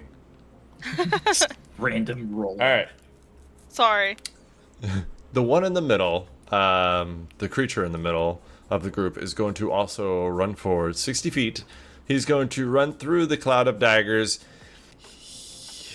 He might see them, but he keeps going and right through them. So that is 44. 4d4. Is there a save or is it just... Nope, you just eat it. Alright. 44. Feed him.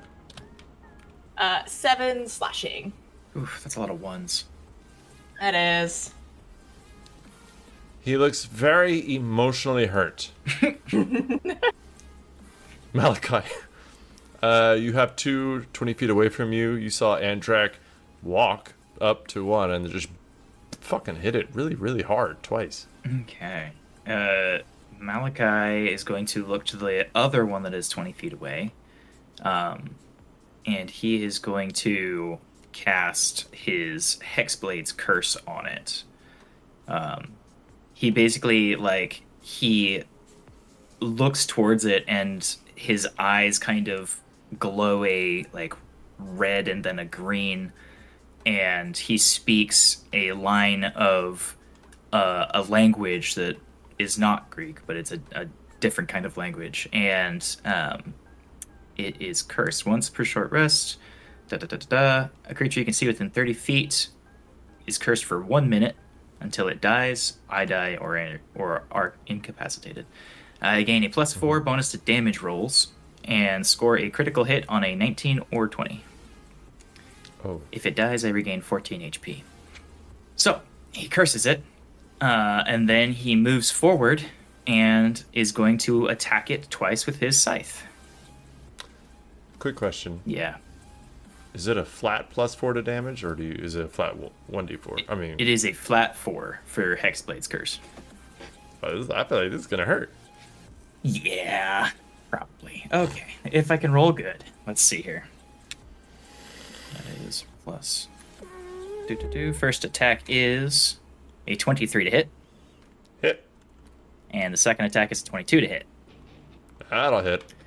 So he curses it, and then he rushes forward with the scythe blade down at the ground, and the first slash he like brings it up across its chest, and then like it flips around in his hand, in his right hand, and then he brings it down and stabs it into the shoulder of the creature. That Ow. is going to do. You're very close to it now, and you can see that it has no armor on, so any type of damage that can't get through is pure natural armor, the thickness of their skin or hide. But otherwise, you can see everything he has to offer. 18 points of damage for the first hit. You fucking kidding me? No. I do not like Malachi. And a second 18. Like Malachi. Consistency. Yes.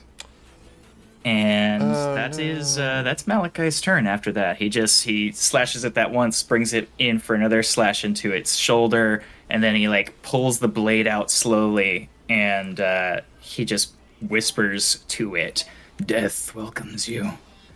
You see this black blood coming out of its wound and on your blade, and it just looks at you in your eyes with its red eyes. Fatimanas. Do I understand that at all? What do you speak? Abyssal, Common, Infernal, You Primordial. do. He speaks Abyssal. He says, I know, that's why we're leaving. After that, the one on the far right, same thing, running up 60 feet, all the way to the front, right beside you, Malachi. Kiriki, amaze me. Sure. Turn around and jump in the water and swim away. Yeah, that sounds like a great plan. Well, it's been a while since she's had a fight, so this is gonna be fun for her.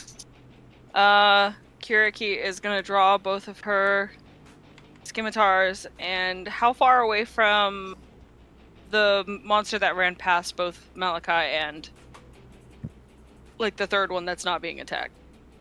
It didn't run past them, it's just beside him at this point because all the monsters, well, creatures are grouped up together again. So it's roughly 20 feet away from you. Okay, so I'm gonna use my movement to get up to it, and I'm gonna make 2 swings with my scimitars. You're gonna try to make 2 swings, I believe, is what you I meant? am actually going to try to make 2 swings because I have not been doing well. I mean, you've been rolling good enough to hit their naked asses. Alright, so Or fronts, however you want to go with it. first attack is a 26. That'll hit. Now you're Yes. rolling good. Second attack, 13. I gotta look. And then my offhand attack with the second scimitar. Boop, boop, boop. 15. Ladies and gentlemen, we have our first miss. Compliments of Becca. Oh. Yeah! So 26, So- 15, and 13. So the 13 misses? The 13 misses, but the 26 and the 15 hit. Okay, perfect. Okay, so... Perfect, okay. Do. The first scimitar attack does 9 damage, Oh my god. and that was only... I only rolled 2 points. The second one does 3. That's what sucks. Whenever you get, like, a real attack going, they're fucking dead. Alright. So he is there. A fun little number. Too many digits. Alright. Is there anything else you'd like to do with your turn? No, that was my 2 attacks, my bonus, and my move. I'm good. Okay. So, let's talk about what you guys see over their shoulder. Like I said, they were already running before they saw you. He said they are running away from death towards you. Might be a little confusing, might not. Depends on who you are, depends on what your perspective is. However, over their shoulder, you see a bright flash of light. Not like sunlight, but like radiant light. And you see 2 more run around the corner. And what you see behind them would scare most everybody. You do see a woman. She has blonde hair, Blue eyes. She has like white plate armor on. I will let her do the rest. But she's mounted plate wearer. And that's kind of the fun and scary part.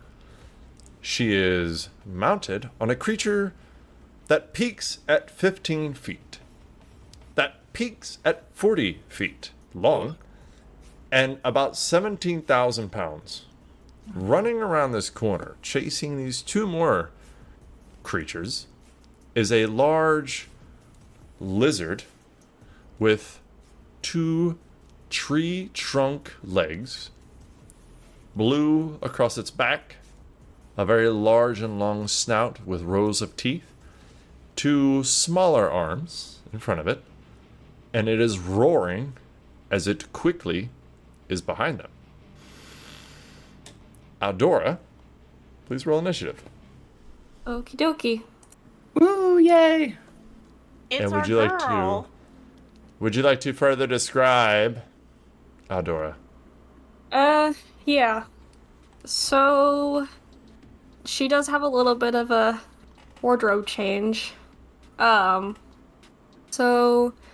she has, bronze armor, like shoulder armor, not like full-on plate mail armor, just like shin guards, shoulder armor, whatnot, and chest plate underneath, a white toga with gold trim.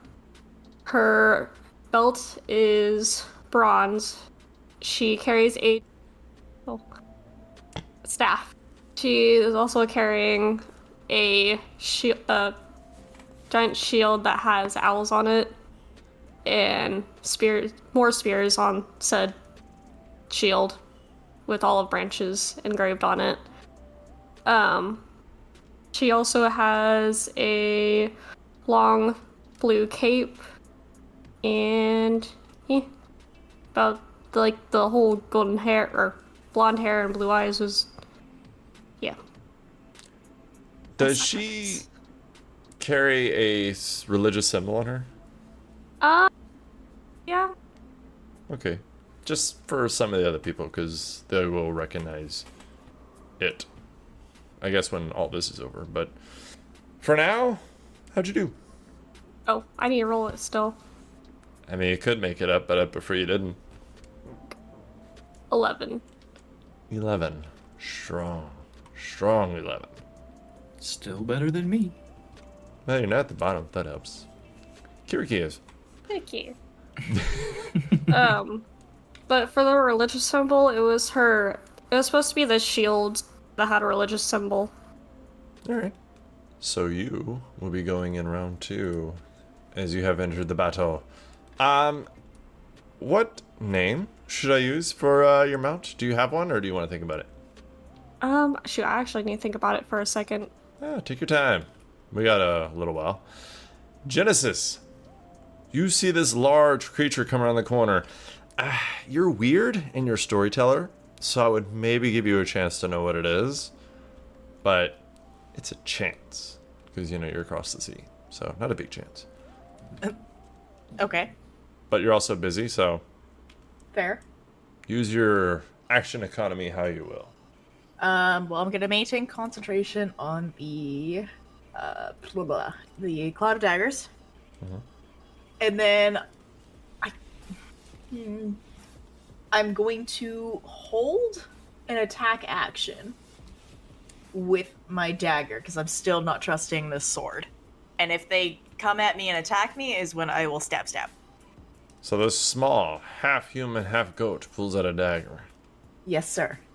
The world make is sense. ending. Classic half-goat behavior. Yeah. Hey, I haven't fallen over and been still yet, so Painting satyr. yeah. Well done.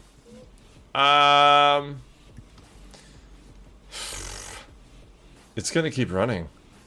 So, Andrak, the one that ran up and then you went to and hurt very well, sir, he's actually going to push past you and keep going. So if you want to take an attack of opportunity, he's just going. Oh boy, do I. Is he close Yeah. enough that I could do that? Yeah, we could say it. Why not? I mean, I've And it hasn't been my turn yet. So technically, Fighting Spirit's Yeah, still I active. remember. That's a 28 to hit. Shockingly, that hits the naked creature. It does. Oh, damn, I thought it was going to miss. 25 from me. That'll hit. And that's 14 points of slashing damage. Ow. This is the one that's not cursed, so 15 points for me. 15. All right. And it is slashed. I have the slasher feat. So what that means is that its movement is also reduced by 10 feet. Oh. All right. So it will go 50 feet. Here's my question. Miss Genesis, when you said you went behind everybody, would you imagine yourself going closer to the dock? Yeah, let's go with that. All right, then go ahead and take an attack of opportunity as it runs past you, if you want. With my Or, I'm small sorry, no, little no, no. dagger? Well, so this is technically your turn, but I don't think bards get extra attack, so either way it's the same thing. No, I only have the one small little attack. All right, so go ahead and take your held action. 24. Holy shit. Okay, yep. Go ahead. Okay. Dagger it up. 7. Ow. He's hurt, but still going. Alright. So that one's turn is over. Andrak, it is your turn. That one just ran past you. And Genesis behind you and kept going towards the Aegean Sea, running down the dock. There is still one in front of Malachi, and then one in front of Kiriki to your right. You said it ran 50 feet away? Yeah, I couldn't do 60 because somebody has a slasher feed.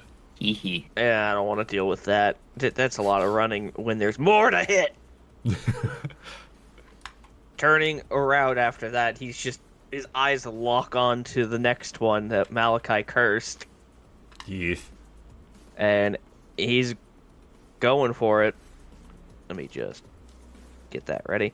First attack, not with advantage, 29 to hit. Yeah, that'll hit. 19 to hit. That'll hit. Yes, sir. And they're not All right. resistant to any damage if you just want to roll them together. Oh, I All right, lied. cool. But it's fine. Not the damage he's dealing. Yeah. Coming up for the first swing and then slamming down once again. He seems to be keeping a repetitive motion. 31 points of damage total. Good God. Ow. That's both swings. That's the same one that he scythed the fuck up. Yup. So that one is looking pretty decently hurt. You can see blood pouring all over the ground. The same black blood that's on his scythe now. Bonus action, he's gonna flip them off. Heh, fair enough. Aldora, do you want to take an attack of opportunity as one of the ones that ran in a corner tries to run from you and your mount? Yeah. You take an attack of opportunity with the mount, but I would say you're out of reach just because he's a tall boy. So he can't attack. No, he can. You can't. Okay, that was okay. Yeah. I'm sorry. I will take advantage of that. 28. Yeah, that'll hit. You take a Okay. big old chomp. 41. I'm sorry, what? I just wasn't sure if I heard you right. If it's a medium or smaller creature, it's grappled. Is grappled, yeah. Okay. So yeah, your little friend bites this creature as he tries to run away and chomps down on him, trapping him in his mouth. And he doesn't get to use his full movement. Actually, he doesn't get to use any of his movement because he's fucking in there grappled. I believe he's considered restrained, right? Yeah, the target is restrained. Restrained. Your speed becomes 0 and you can't benefit from any bonus to your speed. You have disadvantage on attack rolls. Attack rolls against you have advantage. You have disadvantage on dexterity saving throws. Okay, so as he's in its mouth, he's going to go ahead and try to attack with disadvantage towards your mount. So, with disadvantage with his bite, does a 12 hit? Nope. Alright, makes 1 bite and 2 claw attacks. Okay, so we're gonna do 2 claws, a 15 to hit, Yes. and a 19 to hit. Yes. Alright, so the blue boy is gonna take 13 and 19 points of slashing damage. 13 and 19? Yes, ma'am. Okay. It's a shame for that disadvantage. So close. Alrighty. Alright, that's all he can do because he's trapped. Aldora, it's your turn. Oh, okay. You have one on the ground in front of you that's running away, and then one in his mouth. I can say that one's within reach, because, you know, you can just kind of, you can be like, hey, hold it up! And then he can just turn his head, and you can be like, pop! At advantage. Would the T-Rex be able to throw the Ari held body at the other one? This has gone so well in the past, yes. Okay, how would I roll this? Would it just be a roll to hit?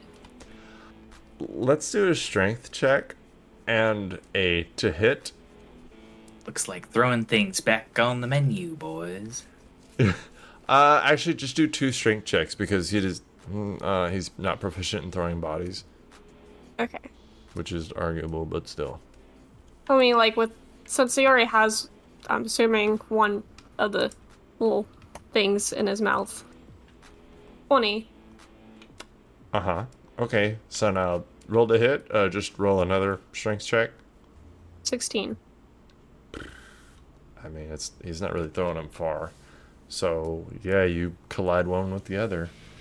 So, I guess go ahead and roll 2d12 plus 7 for the strength. They're pretty hefty guys. 29. Alright. I'm going to give him a dexterity saving throw to take half damage. That's a 4. So they're both going to take 29 points of bludgeoning damage. I have not named them, so does number 4 and number 5. Jesus, he's already down a lot. And that takes up the action, right? That takes up his action. What would you like to do? Oh, okay. Dora? So how far exactly are they from Eldora? So you got the 2 on the ground in front of you, and then the rest of them are 60 feet away, which I believe Blue can make it. Okay. So Eldora's gonna cast on the first one that she attacked. Sacred Flame. The one on the ground? Yeah, the first one that was attacked, that was thrown. Oh, okay. If Yeah, it's he's prone. 60 feet. Oh, he's like 5. Okay. Target must succeed a dexterity saving throw or take 1d8 radiant damage. I'm just seeing if prone gives you disadvantage on dexterity saving throws, because I want to say it does. Nope, I lied. Okay, so dex. There we go. 7. Nope. What? A 7 doesn't pass your spell DC? No. That's crazy. This dude Okay. just get fucked up. Click, click. That'll be 10. 10 Um, radiant damage. Top of everything else, his fool is not looking great. He's pretty hurt. He's been thrown into his friend, his best friend, for life. He even went to his wedding, and now they're gonna die together. We ride together, we die together. Bad demons for life. I think that's gonna be it for me.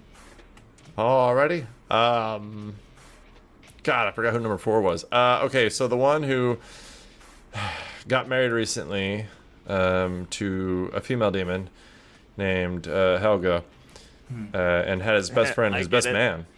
Yeah. Hell.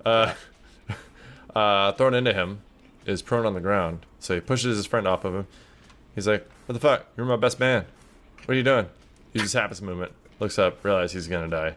So I think he's gonna go ahead and fight back. So he's going to attack your mount a few times, and then he's actually going to run away like a brave soldier. He's going to try to bite the T-Rex. 24 to hit? Yeah, unfortunately. Alright. Claw. 18 and 28. Yeah. Oh, okay. The bite is 16 points of damage. Claw. Oh, this is a lot, I'm not gonna lie. Hold on, I'm gonna give you the total damage for the whole turn. Alright, total damage for the whole turn. 2 claws on the bite, 57 points of damage. Jesus. Gee, mini Christmas. The others are about to start fighting too, so don't worry.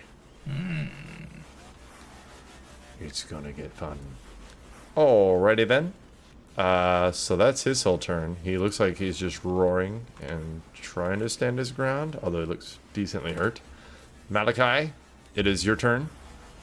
You saw all that happen in the distance, and Andrak beat the shit out of the one in front of you. Okay. The one in front of me is still alive, though. It is still alive, but he is looking pretty hurt. Okay. I will do my first attack on the one in front of me. Ooh, bad. Well, natural 1. Yes! Oh, I'm Uh-oh. sorry. That means we get to bring out Oh, the God. table. The table. For the first time in a real episode. Happy to be here. Respect for the one shot. Guys. One of the things we're doing now is we have a table that we roll on when people roll natural 20s or natural 1s. Alright. Critical fumble. Sir, would you please roll a 1d100? Oh, you betcha. It is a 54. A 54.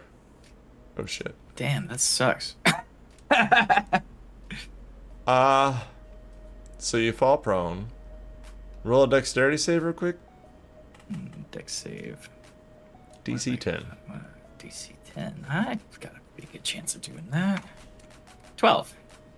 Okay. So you do not drop your weapon, Cool. but you are stunned until your next turn. Okay.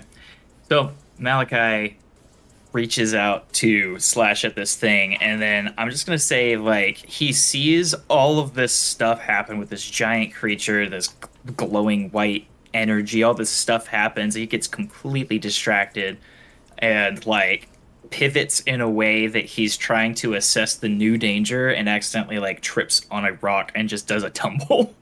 And then just kind of like rolls around and he just hits his head on a rock really hard and he's just phased for he's dazed for the next turn. That seems super fucking fair because I would have to watch also. Yeah.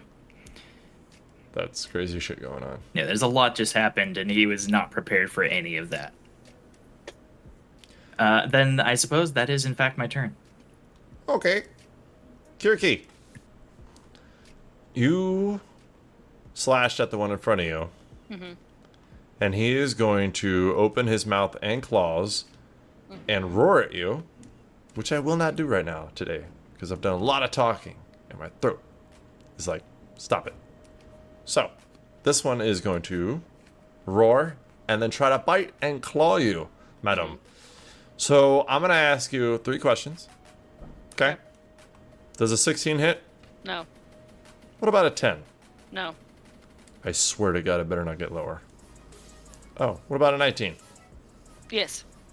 Okay, so he tries to bite you, and you just kind of lean back, and he tries to claw at you and completely just fucking whiffs it. But that third one, the second claw, comes up around your back and hits you in your side for 21 points of slashing damage. One away from max damage. All right. But that is the end of his turn. And then after that, Kiriki, it is your turn. How would you like to respond? Viciously. Facts. I'm going to take, and I'm going to attack him twice with my main hand. Get him, girl. Dirty 20, That'll hit. and then an 11. Jesus Christ. Unfortunately, an 11 will not hit. Because he was so mean to me on that attack, I'm going to use my rendering blow. When hitting a creature with a melee attack, you can expend 1 use of the feature to drain the creature part of its blood, dealing an extra 1d6. Seems kind of rude, but Yeah, but he was rude. Well, he wasn't rude. I was gonna say, was he? I was. He was running for his life from a T-Rex. 16 points Ow. on that hit. Did you swing your offhand? Hmm? Did you I swing did your not. offhand? I have not used my bonus action yet. Oh, I'm sorry. So I also gain stuff for my blood pool. And how much do I get? 5 points. It's almost what you spent. That's good. Yeah, that's 5 points. I have none anyway, so that's good. And for my bonus action, I'm just gonna attack again, because I should have done it first, but I didn't. You got this. I believe in you. I'm glad one of us does. 9. That was a nat 1. So is it my turn to roll on the critical hit table? It is your turn. Oh, gosh. This is about to be fun. Thank you for joining me. It's been a pleasure being here. 63. 63. Oh. Hey, roll like a 1d2. One's gonna be your weapon, two's gonna be your arm. Jeez. What an ominous thing to say. Ooh. Oh boy. Your arm. Would you please roll? I kind of want to go with dexterity save. I feel like it's a constitution save if you're asking me. I don't know, yeah. Work. Macy, you're neutral. What do you think? Ooh. Dex or con? Dex. Alright. High roller, would you please roll a dexterity saving throw? 12. You by fucking 2. Ooh. Your armor's not broken. You are fine. That's But good. you feel like your arm was twisted a little bad and you probably should be careful. Curious Key is incredibly flexible. It's fine. It's one of her many fun things. I'm not gonna say anything to that. It's fine. After that, That's it. I'm That's sorry? the end of my turn. you wanna run away? Fuck no. Yeah, I just thought I'd ask. Jesus. I'm trying to be friendly and nice. God. Ew. Stop that. I know. Genesis, Hi. tell me what you want, what you really, really want. I'll tell you what you. No, I'm gonna stop right there. We're so close. I Damn know it. we were, and I didn't want to feed into it. Just for clarification purposes here, because my brain got all jumbled up. Are there 2 demons within hitting range of each other? Yes. So Okay. there's one in front of Malachi, one directly in front of Kiriki, and then across the field, a little bit here near the broken buildings, there's one in front of the T-Rex on the ground, and then there's one standing up that just swung at the T-Rex. Oh, and then there's one behind you that seems to be running away. Well, that one can go jump in the ocean for all I care right now. You think he's going to? I think so too. Have a nice swim. So one of the ones that is near, it doesn't really matter honestly which one I kind of pick. I think, which is one of the ones that is near hitting distance of the another demon. I'm going to direct this spell. I'm going to drop my concentration on Cloud of Daggers, and Genesis is going to start laughing.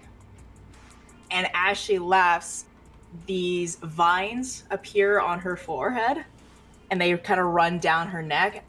As a crown of madness appears on one of the demons' head, and they need to make a wisdom saving throw.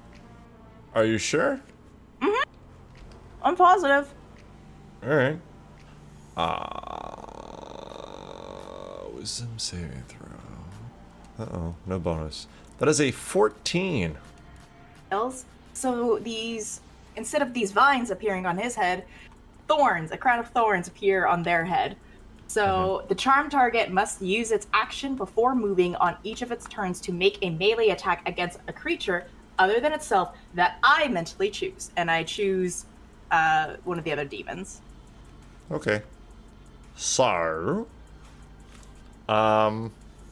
this crown forms on his head, and it just looks at you, as it has no effect. As you realize that maybe he's not a humanoid? It's unfortunate. I mean, he's bigger and stronger than most humans, so it really depends on how you look at it. It's okay. Genesis hasn't really been fighting a lot. That's fair. Although there's a lot of half humans where she's from, so. That is very accurate. Even the half fox nearby is humanoid. Is there anything else you would like to do with your turn? Bardic Inspiration Kiriki. Doesn't Malachi still have his? Yeah. Okay, Can you do- never mind. Wait, can you do multiple at a time? I've never even looked. I'm pretty sure you can give him out. It's not a concentration spell. Oh, I just can't stack it on top of each other. Yeah. Oh, so you can give it to like everybody in the party. You just can't give it to like 2 to Malachi. Yeah. Oh, well that sucks, but okay, fine. So yeah, Kiriki 1d8. Is there anything else you'd like to do with your turn? Nah, there really isn't much else I can do. All right. So after that, the one who was running, is it that one? Yeah, that one keeps on fucking going.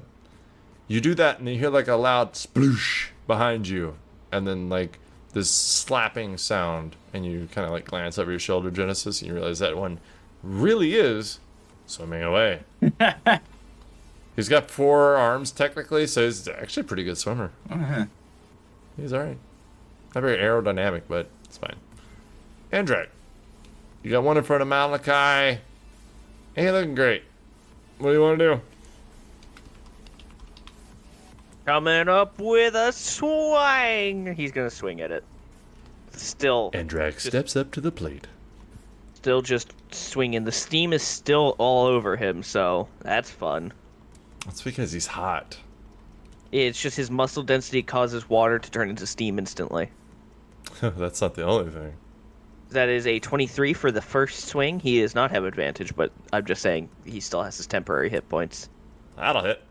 And a 26 for the second hit. Ugh, 23 hits, but the 26, ugh, I don't know. Let me check. Dang. Alright, sir. 2 peddly, small hits for what? 5 damage?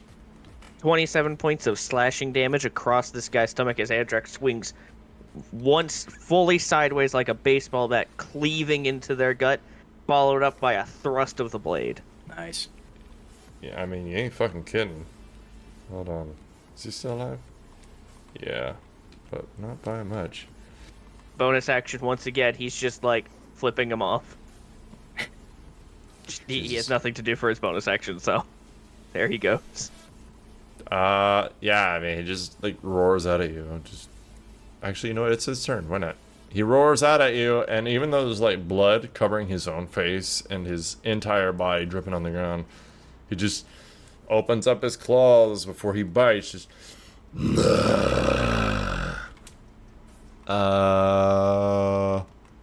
17 to hit? That will miss. Just curious. Malachi, would that have hit you? Yeah. Damn it. Oh, shit. I forgot you were on the ground. Oh no, it's such an unfortunate thing he already swung an Andrak, you know? To be fair, Andrak is the threat right now. Yeah. I know, but he's easy pickings. All right. One claw, 11. Second claw, Go. 21. That hits. All right. 11 points of slashing damage as he just clanks against your fucking armor. Well, I mean, here's a question. Yo. Being resistant to slashing and taking 2 less from Heavy Armor Master, do we take the Heavy Armor Master first or second? What's the wording on Heavy Armor Master? Take 2 less damage from bludgeoning, slashing, and piercing damage. It doesn't say anything else in that sentence? Nope.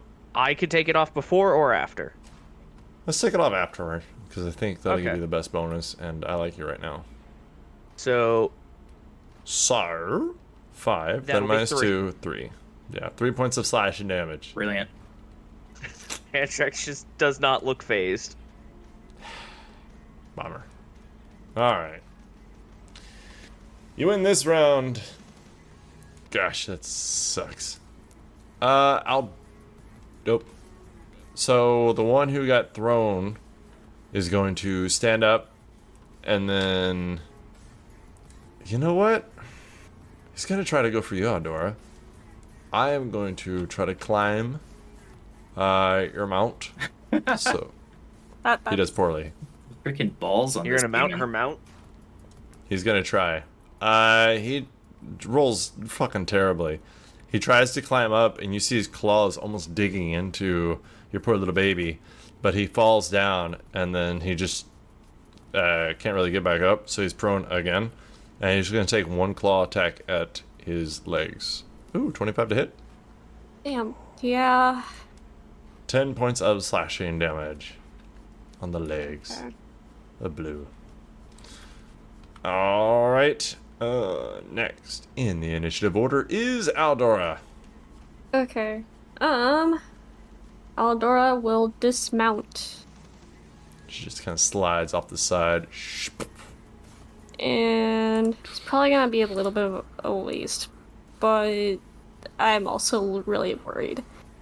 So I'm going to bonus action healing word on my little lizard friend.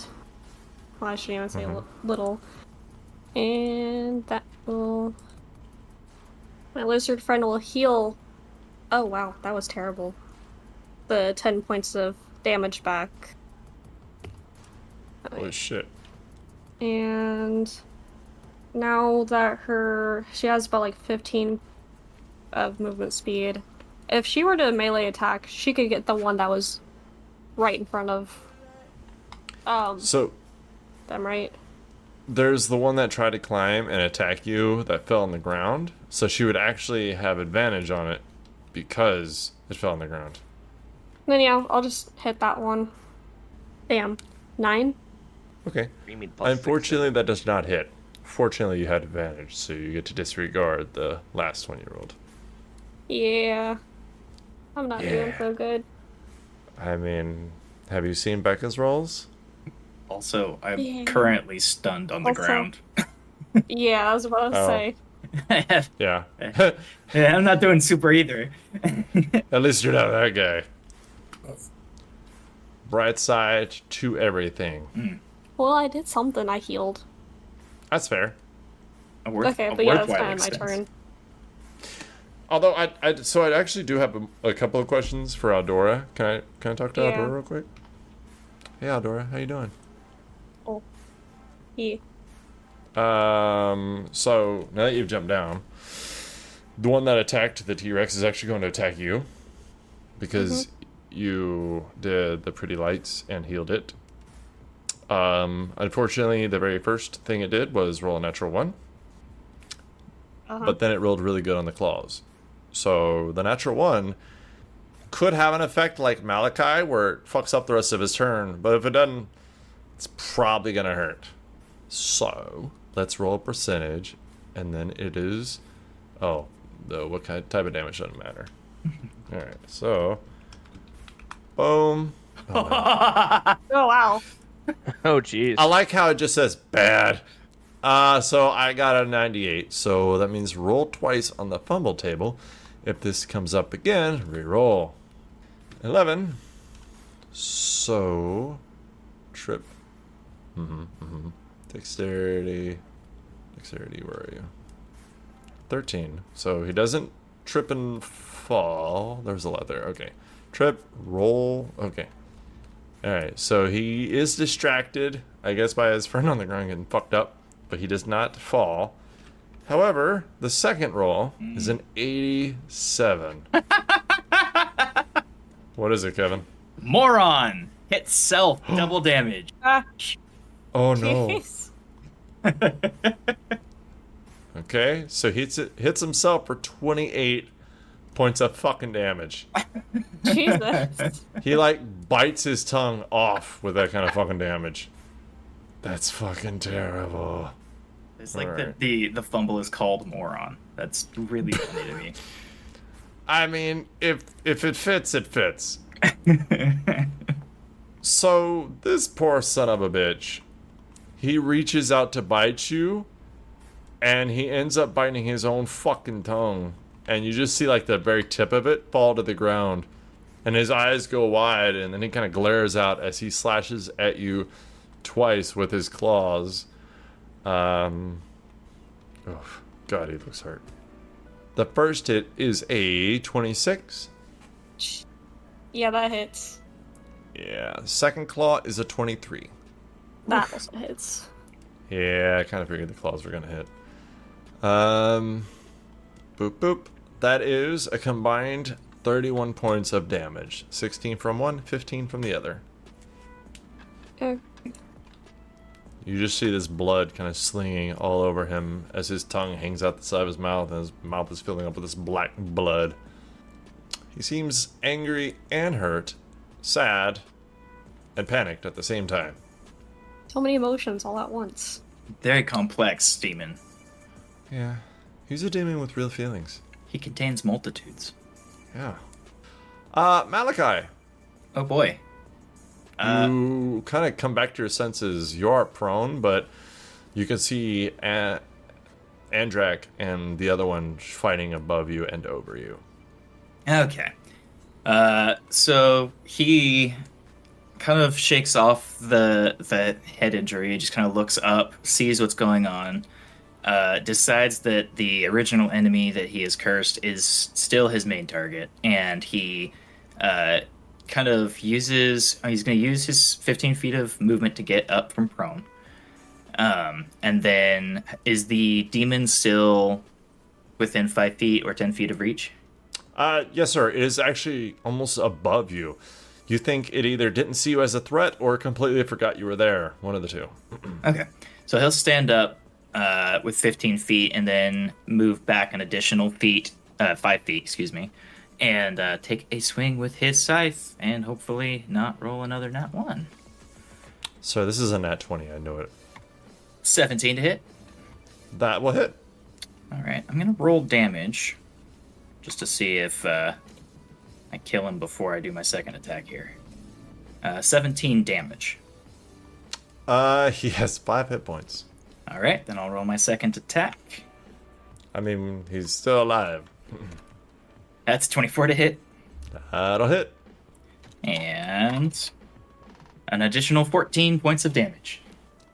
And with that, this scythe cleaves through him. What does it look like as you fuck his life up? So he's on the ground. He kind of like looks up, shakes his head a little bit, does like a combat roll backwards 5 feet, stands up, and then like he flicks the scythe down to the back of its knee, pulls back, slicing the back of its knee, dropping it to its knee, and then in like a spinning motion, he turns and cleaves its head off with the scythe. And then the scythe comes back to rest on the ground, like he holds it like a staff again as it falls to the ground. That's fucked up. I like it. And then I'm not missing any hit points, so it doesn't matter that I killed it for now. Trying to see if I need... I don't think I need anything for bonus action. So that is that. That's my turn. Alrighty then. Kiriki, you and your nemesis shall keep facing off. He sees his friend, George, fall to the ground, and he roars out in anger. He was supposed to have his bar mitzvah next week.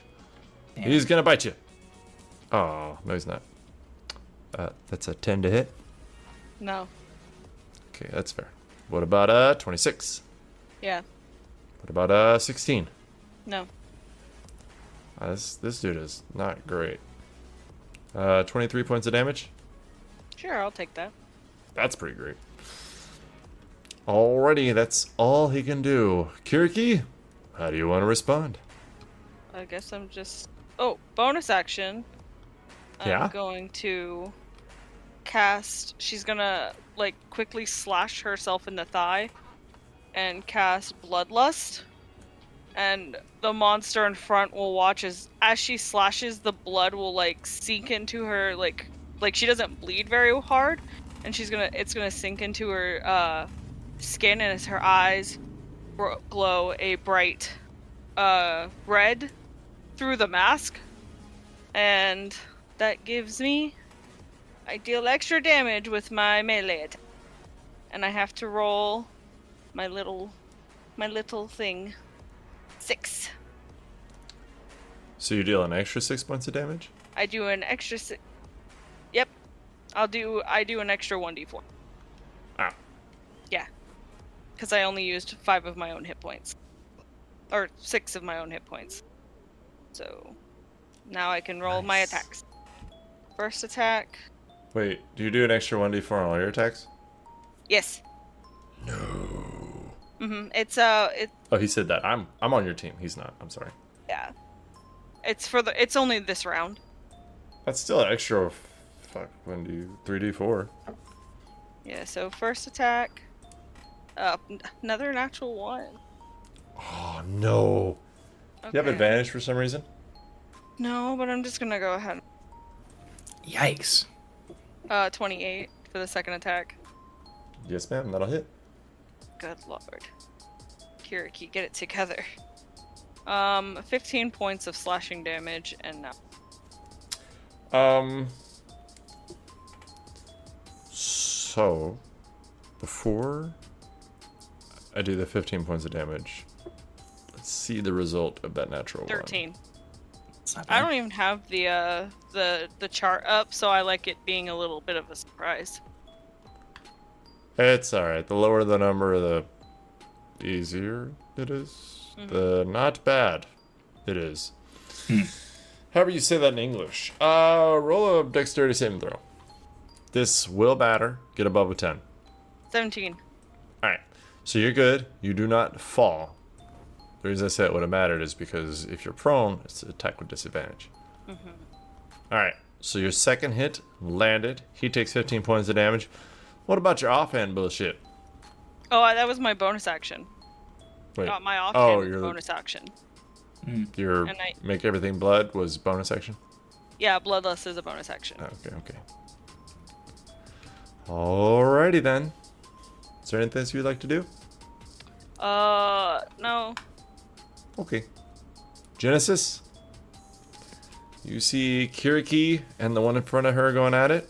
You see the one in front of Andrak and Malachi drop to the ground as Malachi's sick ass killed it. Although it was being hit by a great sword and a scythe, so It was I mean, not we all having a knew. good day, yeah. Yeah, that wasn't gonna last. And then you see a woman dismount from a very large lizard that's about twice her size, and well, they're beating up on 2 of them.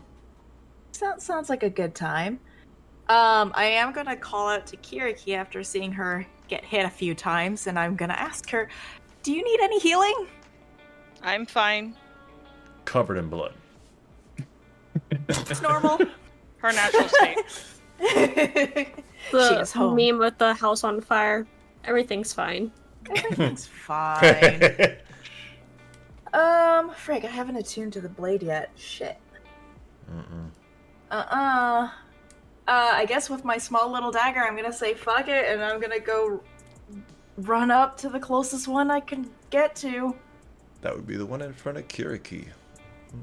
Yeah, I'm gonna help them regardless of the situation right now. Let's see. You run up. I run up. I'm not having a good time. I'm freaking out. 10. Oh. Very That's- large, four-armed, huge-legged creature. You run up and just miss. Instant regrets. You have like a cantrip or something? We'll talk about that later. Oh, all right. Okay, so that one went for a swim. He's fucking gone. Andrak, it is your turn. The one in front of you is just fucking littered the ground with body and blood. And there's one in front of Kiriki that you saw this little half-goat lady just run up to and try to prick it with a little dagger. But it didn't work out. Well, size appropriately, I guess he'll go and try to hit it with his little dagger. aka his greatsword. He stepped forward, stomping on the one that just died, Oh, as he does. difficult terrain. How far away is this third one? 5.5 feet. Okay. He'll just difficult terrain. Fuck it. He comes down with a big old swing. That is a 29 to hit. God, you roll so high. Shockingly, I know he sucks to play with. I mean, he's great. And then followed by the second swing, which is a nice uppercut with a 28. Jeez. Yes, sir, that hits. This is every game, by the way. Glad he's on my team. Followed by, both attacks doing a total of 22 points of slashing damage. Down, up. Shit. He is still up. Not great. He's cut very badly. Blood all over the place. Is there anything else you would like to do? No bonus action, that's it. Okay. So the one who's on the ground, Aldora, is going to stand up. And actually, he's going to try to bite you as he stands up. And then he's going to try to claw you twice. But he is looking very hurt. Does an 18 to hit with the bite? No. Alright, so now it's going to claw at you. Ooh, 20 total to hit, not natural. Okay. No. Okay. And then another 20 total to hit. 2 12s. No. Alrighty. That is all he can do, but at least he's standing now. So he has a fighting chance with his... What are we at? About a third of his hit points? Aldora, it is your turn. You got one in front of you, one beside you, and Beefy Boy we forgot to do last turn. Yeah. I just realized that. Yeah, that's... Alright. I was like, wait a minute, didn't we forget that one? Yeah, we did. Alright, so go ahead and take your turn, and then his turn will directly follow you. So I'm gonna try to hit with my mace. At the one right in front of me that's looking pretty messed up. And hope I don't do god awful again. You won't. Believe in yourself. I do. 23. A 23 will hit. Yes, ma'am. Okay. Bam. It's gonna be 7 points of damage. Yes, ma'am. I'm sorry, I forgot to ask. Which one are you hitting? The one who just attacked you? The one that looks pretty messed up, right? That was on the floor. Yes, ma'am. Then Alright. yeah. Alrighty. So he is that. He is very hurt. He has less hit points than my age, which is a small number. Okay, big boy. Big blue. Okay. Yeah. She's gonna go for a bite attack on the one that she just hit. I got 11. A natural one. That was the bite, right? Yeah. Okay. Which one are you biting? The one that Aldora just attacked, or Yeah. the other one? Alright. So, because we all like rolling big numbers, you should roll like a really big one, like a 100. The biggest one. The I biggest. don't know if I wanna, but I guess I could. 77. 77, don't even worry. 77 is easy peasy. It's not bad, actually. So as he goes to bite down at this thing, he bends too much, and the strap for your pack and saddle pop just because of the way he bends. And you hear your saddle and pack fall on the ground, and everything just kind of spill out. Aw. So your javelins are all over the ground. Your equipment that you don't have equipped is all over the ground. And he just looks at you kind of sad. He says sorry in And T-Rex. Dragonese. T-Rex. Yeah. He does still have a tail attack, though, that he can take on the other one. Aldra will give a thumbs up to at least lighten the mood. Fair enough. Tail attack. It's basically the same. Okay. Well, Yeah, you just have to I attack the guess- opposite target, or another target, that's all. guess he's gonna try to go after the same one. Hope that it goes well. 12. Jesus. As a 12 hit? Unfortunately, a 12 will not hit. Okay. Oh, Becca's starting to hit. Macy's starting to miss. I see what happened here. There Becca is passed on her something- curse. Okay. Well, that's it. Alright. So, after that, the one who recently had the wedding. Mazel Yes, his name is Michael. Is going to attack you, Macy. The healer. Why? Because you healed. How are you looking? I see. Wait, how am I looking? Yeah, like if you had to describe your health in like a descriptive way, how's she doing? Definitely got some scratches. For sure. Okay. Does a 28 hit? Yeah. And then he's going to claw you twice. A 24 and a 24. They both hit. 12 points of damage from the bite. 16 points of damage from the claw, slashing. And then 14 points of damage from the other claw. Okay. Yep. How many hit points do you have? That leaves me a 4. Oh my god. Oh, that clenched up my butthole. Oh, speaking of butthole. Malachi, it's your turn. Hey, it's me. The one with your hex Butthole. died. If memory serves correctly, you can use a bonus action to swap it to somebody else, right? No, that's just the normal hex, not the hex blades curse. Oh. Yeah. But it doesn't cost me a spell slot, you see, so it's a little bit better that way. That sucks. Speaking of spell slots, though, Malachi looks over to this thing that keeps just assaulting this new woman who showed up on this thing, obviously on his team because they're trying to kill the same monsters. He, in this moment, kind of takes a moment to consider their odds. He sees her taking a lot of hits, and he's going to reach out and cast Hold Monster on it. On which one? On the demon that Aldora is getting attacked by. Left or right? There's two of them. Oh, there's two of them. I'll just Yeah, one's really, really hurt, and one's pretty hurt. One's pretty hurt. I'll do the pretty hurt one. Okay. So, number 4. What kind of save is it? It is a wisdom save, DC 17. Uh-oh. What about an 8? What does that do? I think that is less than 17, last I checked. Yeah. All right. It is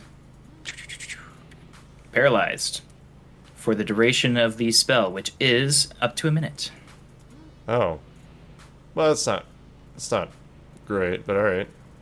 So he, after cleaving the head from the one in front of him, he looks over, sees her taking a bunch of hits from these two demons, and then reaches out his hands, and this, like, kind of blackish green, like, smoke pours from his hands, and he speaks some, actually, I think he speaks Abyssal, and in Abyssal he speaks Hold Fast, and the smoke reaches out through the field, wraps itself around the demon, and, like, holds it in place.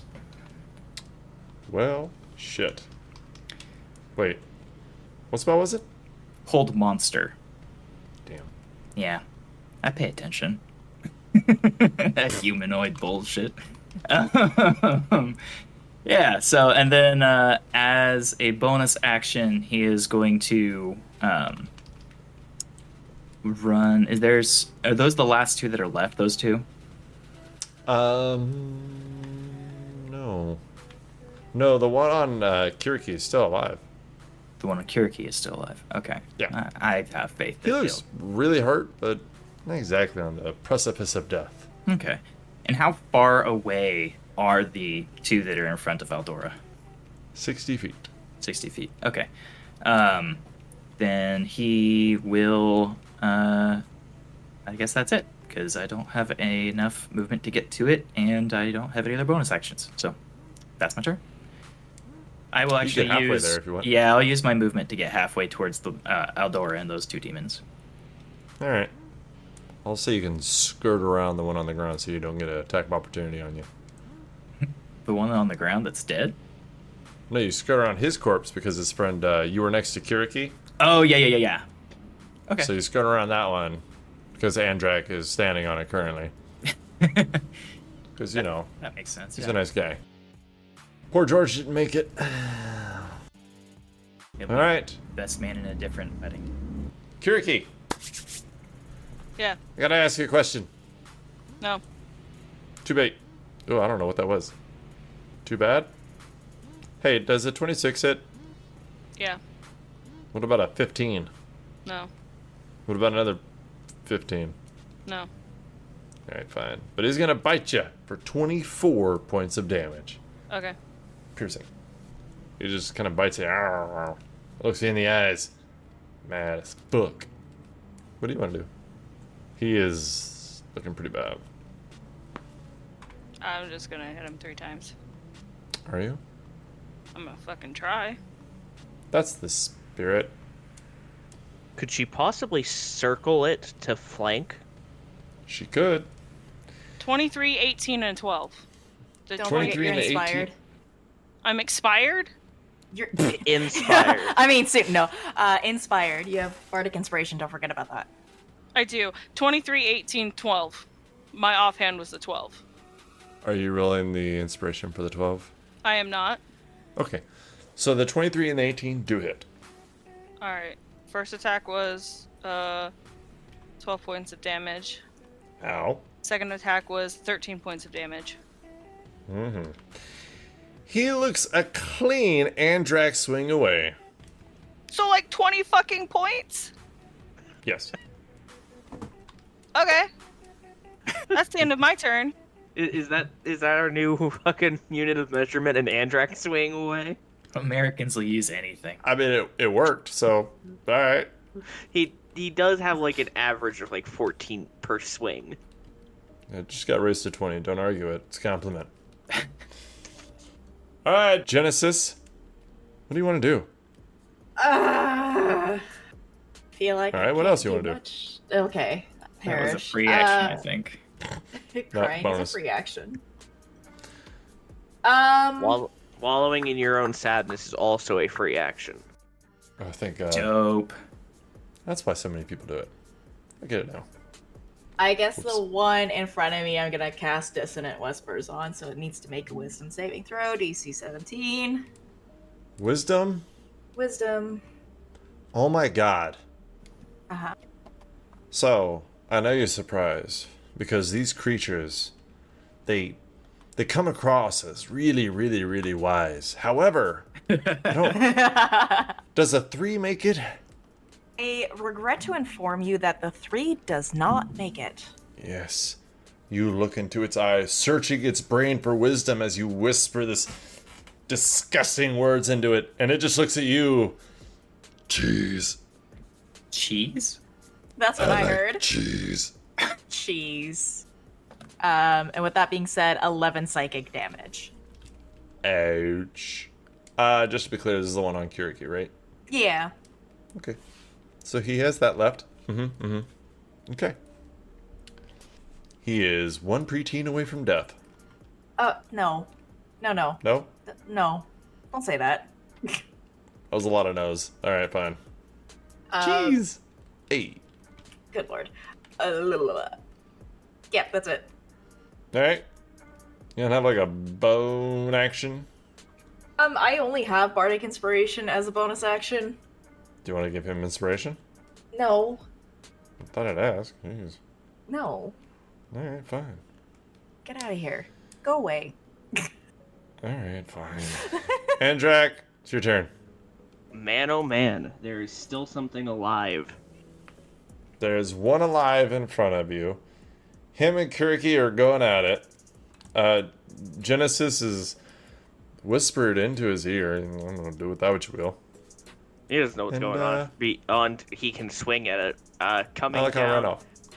with a tight grip on his sword, swing down.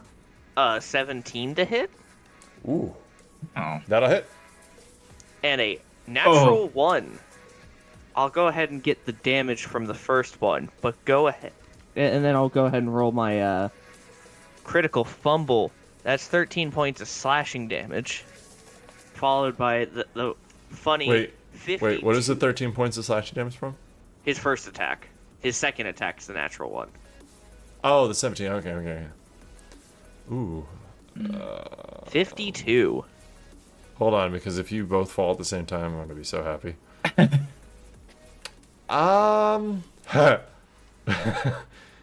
what does that say? Useless. Fall and become stunned for 1 round. Dexterity saving throw, Mr. Andrak. Dexterity saving throw. He is proficient in these. That Just sucks. double check his funny number. That's pretty good. 10. He is not very good at these today. Lucky son of a bitch. That is like the exact thing I think you needed. Yep. Alright, so you don't fall, but you are stunned until your next turn. Oh boy. Start of it. Alright. But as you do that, he does fall to the ground in front of you, deceased. Ah, good. He overswings and falls past the demon falling on his head. Please His helmet through makes a it. tongue noise. I mean, they do teach you to swing through, so yeah. Sounds right. Let's see here. After that, it's the one that's on Aldora. The one that has more hit points is paralyzed. This is the one with less. Gotcha. But he still has more than Aldora. Ooh. He's got 3 attacks. Are you ready? Aldora, does a 17 hit? No. That was the bite. It's going to claw you twice. Does an 11 hit? No. What about a 16? No. So it tries to bite you, just barely misses. And then its claw goes wide and it tries to come back and hits your armor. And you are still alive. And it's your turn. She's gonna try to once again hit with the mace. I hope it goes right.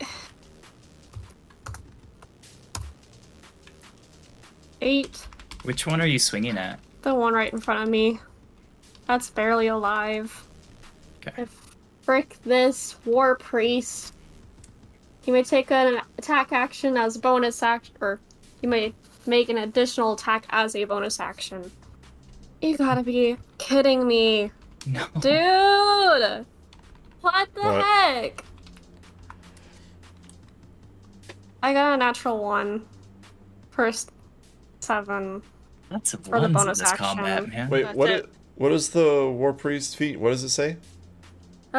War priest, you may take the attack action. Well, when you take the attack action, you may make an additional attack as a bonus action. Oh shit! So it's not a reroll or anything. It's just a completely another attack. Yeah. Holy shit! Please Yeah. roll another D100. The mace. I don't know what's wrong. The game doesn't like me today. I'm 80. Oh no! A high number on a fumble table as a woman surrounded by 2 creatures while she has 4 hit points and her Stop it. T-Rex is almost dead. We'll see you next week.